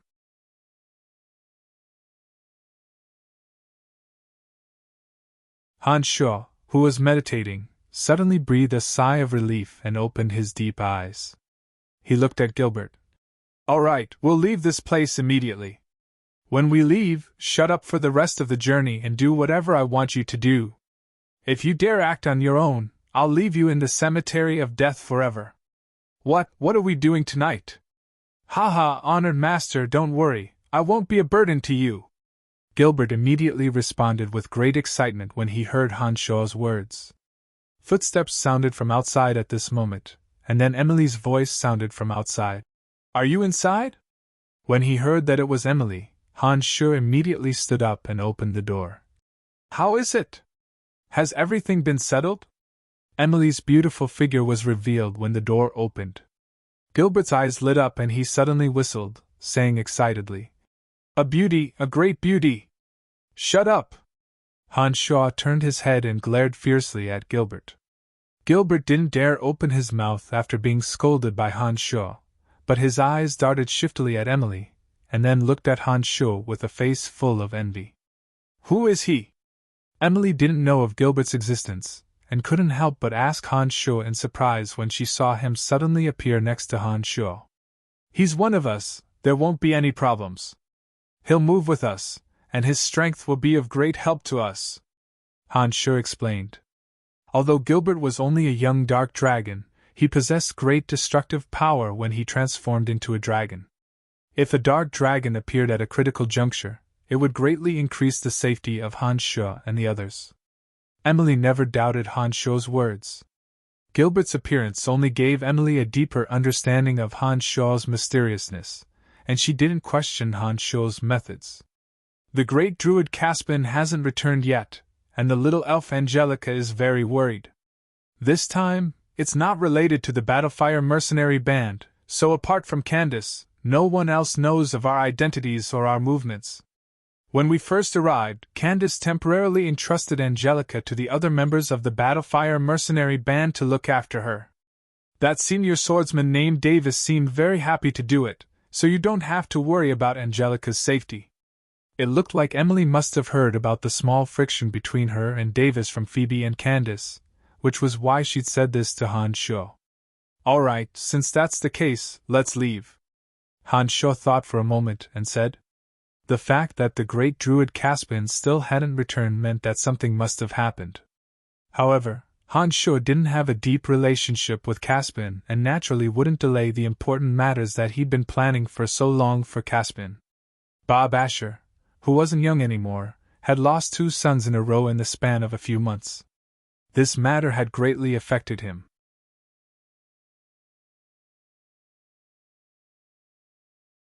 As the true master of Valent City, Clark's death still required a funeral according to the rules. All sorts of luxurious carriages were parked in front of Asher's manor. None of the people with status in Valent City dared not give face at this time.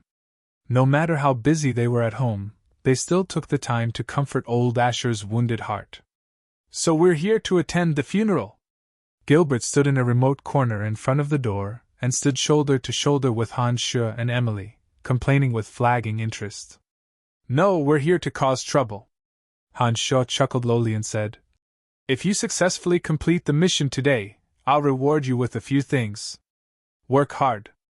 When he heard that they were here to cause trouble and that there might even be a reward tonight, Gilbert's spirits immediately rose again. He laughed heartily and wanted to walk inside, but Han Sho grabbed him back. Since we're here to cause trouble, of course we can't go through the front door, idiot! Han Sho chided Gilbert with a bad temper and nodded at Emily. The three circled around and arrived at the other side of the manor where there was no one. Even some of the important corners of Asher's manor are protected by magic barriers. However, there shouldn't be any problems going through from here, but we still need to be careful. I'll go up and take a look. Emily spoke softly and used the levitation spell that only archmages could grasp to slowly rise into the air. She landed on top of the high wall and looked around, gesturing to Han Sho. Can you still fly? Han Sho was about to move when he glanced at Gilbert and asked. Shaking his head, Gilbert said honestly, Unless I return to my original state, I won't be able to fly over. You've become a burden from the start. Han Shaw looked at Gilbert with disdain, and reached out to grab him by the neck. He used the art of the demonic ninth heavens to bring him into the air and landed next to Emily with a whoosh, landing shoulder to shoulder with Emily. The group of three flew down from the high wall, with Han Shaw and Gilbert following behind Emily. They passed through 2 corridors and a rock garden before appearing in the lively area of the manor with their usual expressions. The 3 of them had changed their clothes long before they'd arrived. Emily had smeared some magical medicine on her face, and her entire appearance had changed greatly. Even Han Shaw almost didn't recognize her. The 3 of them walked into the crowd and appeared to be dressed the same as the other guests in the manor. Therefore, they didn't stand out too much and no one made trouble for them. Wow, so many women, so many beautiful women! Gilbert was a bit excited as his eyes roamed about lecherously. He called out to Han Shaw beside him in a low voice. Watch your image, Gilbert! Han Shaw cursed lowly as his eyes also roamed about.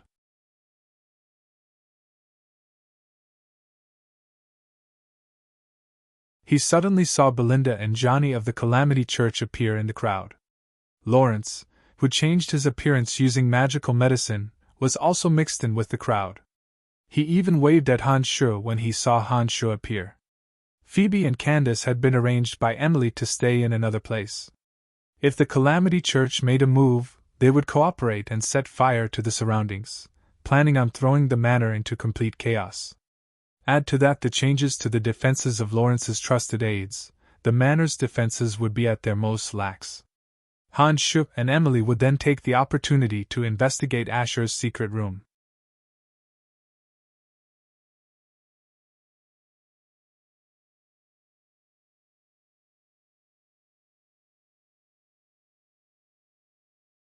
Chapter 180. Everything proceeded smoothly according to the meticulous plan. With Lawrence's prior arrangements, the Griffin Legion had made some changes to the defenses of the manor this time. Emily used the power of the Dark Mantle to restrain 3 of the 5 Earth Knights by Bob Asher's side. Belinda and Johnny of the Calamity Church weaved through the crowd for a while before disappearing without a trace. In the distance, Lawrence signaled to Han Shaw and Gilbert, indicating that everything had been arranged. Come, let's be careful and head to Bob Asher's secret room. Seeing that everything had been done, Han Shaw didn't linger any longer. He walked around the guests with Emily and Gilbert, and headed for Bob Asher's bedroom. The path to his room should have been heavily guarded, but because Lawrence's men had made arrangements beforehand, the 3 of them seemed to have an easy time on the way. When the 3 of them stood behind an artificial mountain and looked towards Bob Asher's room from afar, they discovered that many Griffin Legion soldiers were standing in front of the door. These people had solemn expressions and were tall and well-built. There was a valiant aura of having gone through many battlefields, and it was obvious that they wouldn't be easy to deal with. Lawrence said that the soldiers around Bob Asher's room are all his trusted aides. They've experienced all sorts of battles with him. All of them are fearless of death and won't listen to anyone but himself. Therefore, his trusted aides can't do anything. Han Shaw glanced at those people and explained to Emily beside him in a low voice.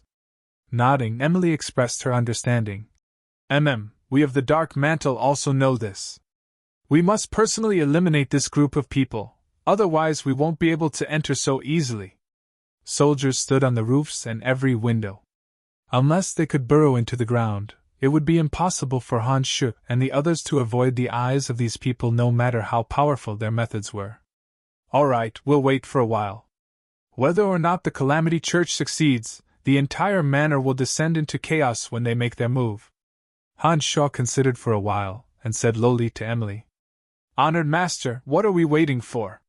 Gilbert looked at Han Shaw with an excited expression and lowered his voice.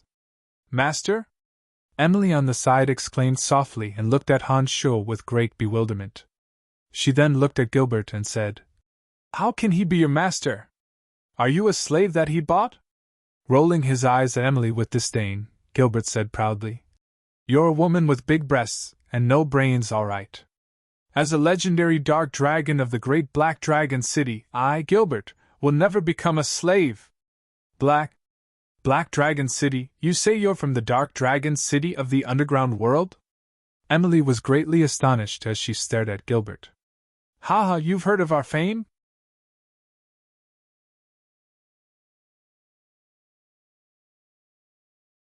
Gilbert was quite excited when he saw that Emily seemed to know about the Black Dragon City. He puffed out his chest and said in a deep voice, "That's right, I am the future legend of the Black Dragon City. He's not my slave, but my magical pet. Their natures are more or less the same." Hanshaw smiled faintly at the astonished Emily, and explained lightly. Gilbert's face immediately fell when he heard these words. As a dark dragon, being tamed as a magical pet wasn't something to be proud of. However, this was the truth and Gilbert couldn't defend himself. He could only hang his head and sigh dejectedly, saying, "What bad luck! I was surrounded by so many people the first time I left home. Otherwise, why would I be afraid of you?" Emily hadn't quite believed it at first, but when she heard Hanshaw and Gilbert's conversation, the astonishment on her face intensified. Her bright eyes stared fixedly at Hanshaw and she asked in a trembling voice, Is he really a dark dragon?" Nodding his head, Hanshaw confirmed for her with great certainty. "Indeed, this stupid dragon was besieged by a large dark elf family. That dark elf family paid a terrible price and heavily injured him. I took advantage of the opportunity to take advantage of the situation. I planned on killing him and taking his magical crystals and the like, but he didn't have the slightest bit of a dark dragon's moral integrity, and shamelessly insisted on signing a master-servant contract with me, becoming my magical pet. Dark dragons are the most evil and shameless of dragons. What moral integrity do they have?" Emily was quite delighted by Hanshaw's explanation. She glanced at the unlucky Gilbert and giggled mockingly. "So beautiful women can be so annoying sometimes." Gilbert was quite angry as he glared at Emily and said hatefully. Just at this moment, a sharp and piercing scream suddenly rang out. Following that, all sorts of chaotic footsteps and loud shouts suddenly erupted, mixed with the neighing of horses and the violent clashing of weapons. "The Calamity Church has made their move. We still don't know why the Calamity Church wants to kill Bob Asher, and what grudge they have against each other." Emily's face lit up with joy as she exclaimed lowly with excitement.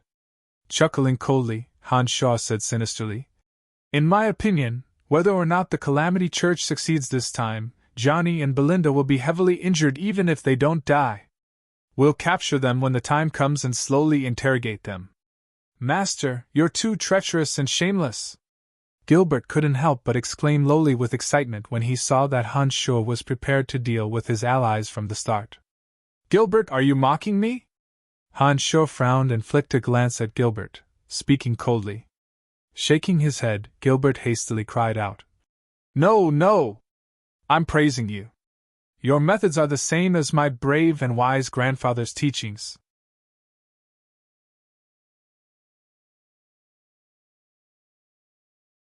You've deeply grasped the essence of our dark dragon's fine traditions. Emily had just said that dark dragons were evil and shameless dragons. Hanshaw finally understood why Emily would say that after hearing Gilbert's words. However, Gilbert's praise for him was obviously cursing him as well. Before Hanshaw could teach Gilbert a lesson, several places in the chaotic manor suddenly burst into flames. All sorts of panicked shouts rang out from the already chaotic manor as the Griffin Legion guards came and went in a flurry of activity. Phoebe and Candace have also made their move. "We can make our move now." Hanshaw stopped bickering with Gilbert, and his expression grew solemn as he stared at the Griffin Legion soldiers surrounding Bob Asher's room. Emily's expression was also solemn. She took out her magic staff and chanted a dark magic spell in a low voice. A few black shadows that looked like demons began to silently approach the guards. The demon's layer edge danced gracefully in the darkness according to Hanshaw's will, quickly flashing towards a person in front of the door. Just as the demon's layer edge was about to approach and that person might discover it, Hanshaw's magical yuan abruptly exploded as the demon's layer edge's slow forward speed suddenly increased. With a shrill whistle, the demon's layer edge pierced through the neck of the guard who'd just woken up. "Assassin!" someone sharply cried out. 7 or 8 Griffin Legion soldiers hastily raised the long swords and spears in their hands, prepared to deal with any danger that might appear at any moment. Emily's dark magic only landed on the bodies of the first 2 Griffin Legion guards, causing their bodies to split open and bleeding profusely. They collapsed limply after a while. The 5 more vigilant guards behind them released their fighting aura in time and destroyed the effects of the magic. They weren't harmed at all. Due to the arrangements of Lawrence's trusted aides, everyone else had long since retreated. No one would be able to hear them no matter how much they shouted. Therefore, after the attack, Han Shu and the other 2 didn't continue to conceal themselves and directly charged out from the shadows. Contrary to Emily's expectations, Gilbert was the fastest. Even in human form, the strength of a dark dragon's body was still unimaginable to ordinary people. Gilbert was the first to rush out excitedly. His entire person was like a bulldozer, as he grabbed the spear of the guard that Han Shu had just killed and fiercely stabbed towards the first person. Although he was a journeyman swordsman and emitted an extraordinary fighting aura, his entire body was instantly pierced through by the spear and thrown far away to the side, dying on the spot. When his fighting aura landed on Gilbert's body, it only caused Gilbert to make a muffled grunt. It didn't cause any damage to Gilbert's physical body.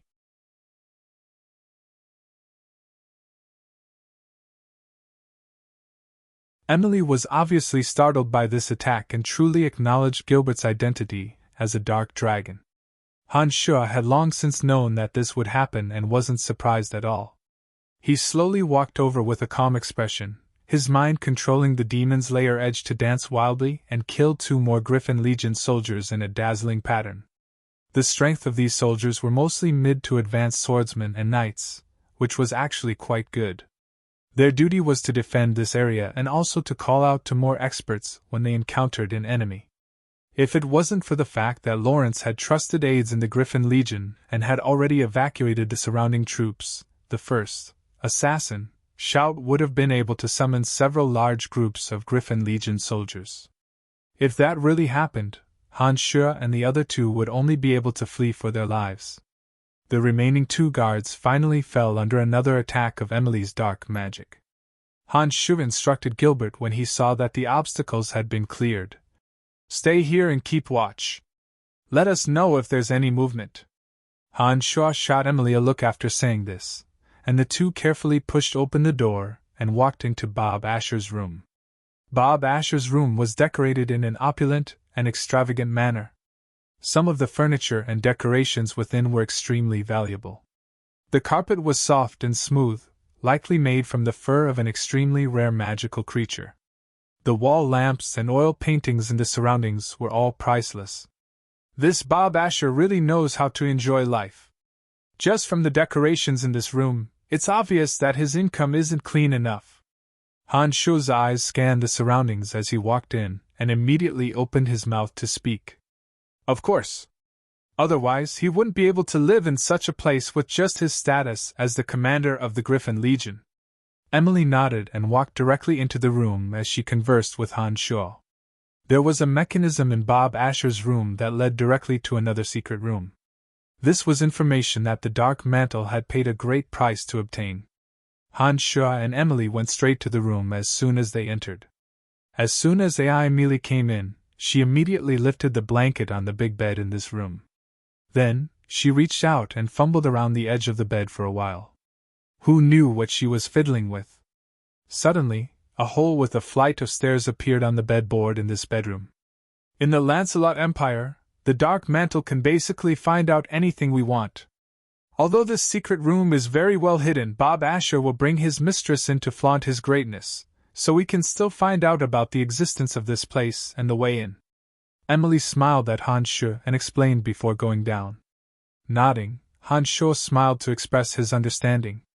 Indeed, someone like Bob Asher will indeed find it hard to control his desire to flaunt.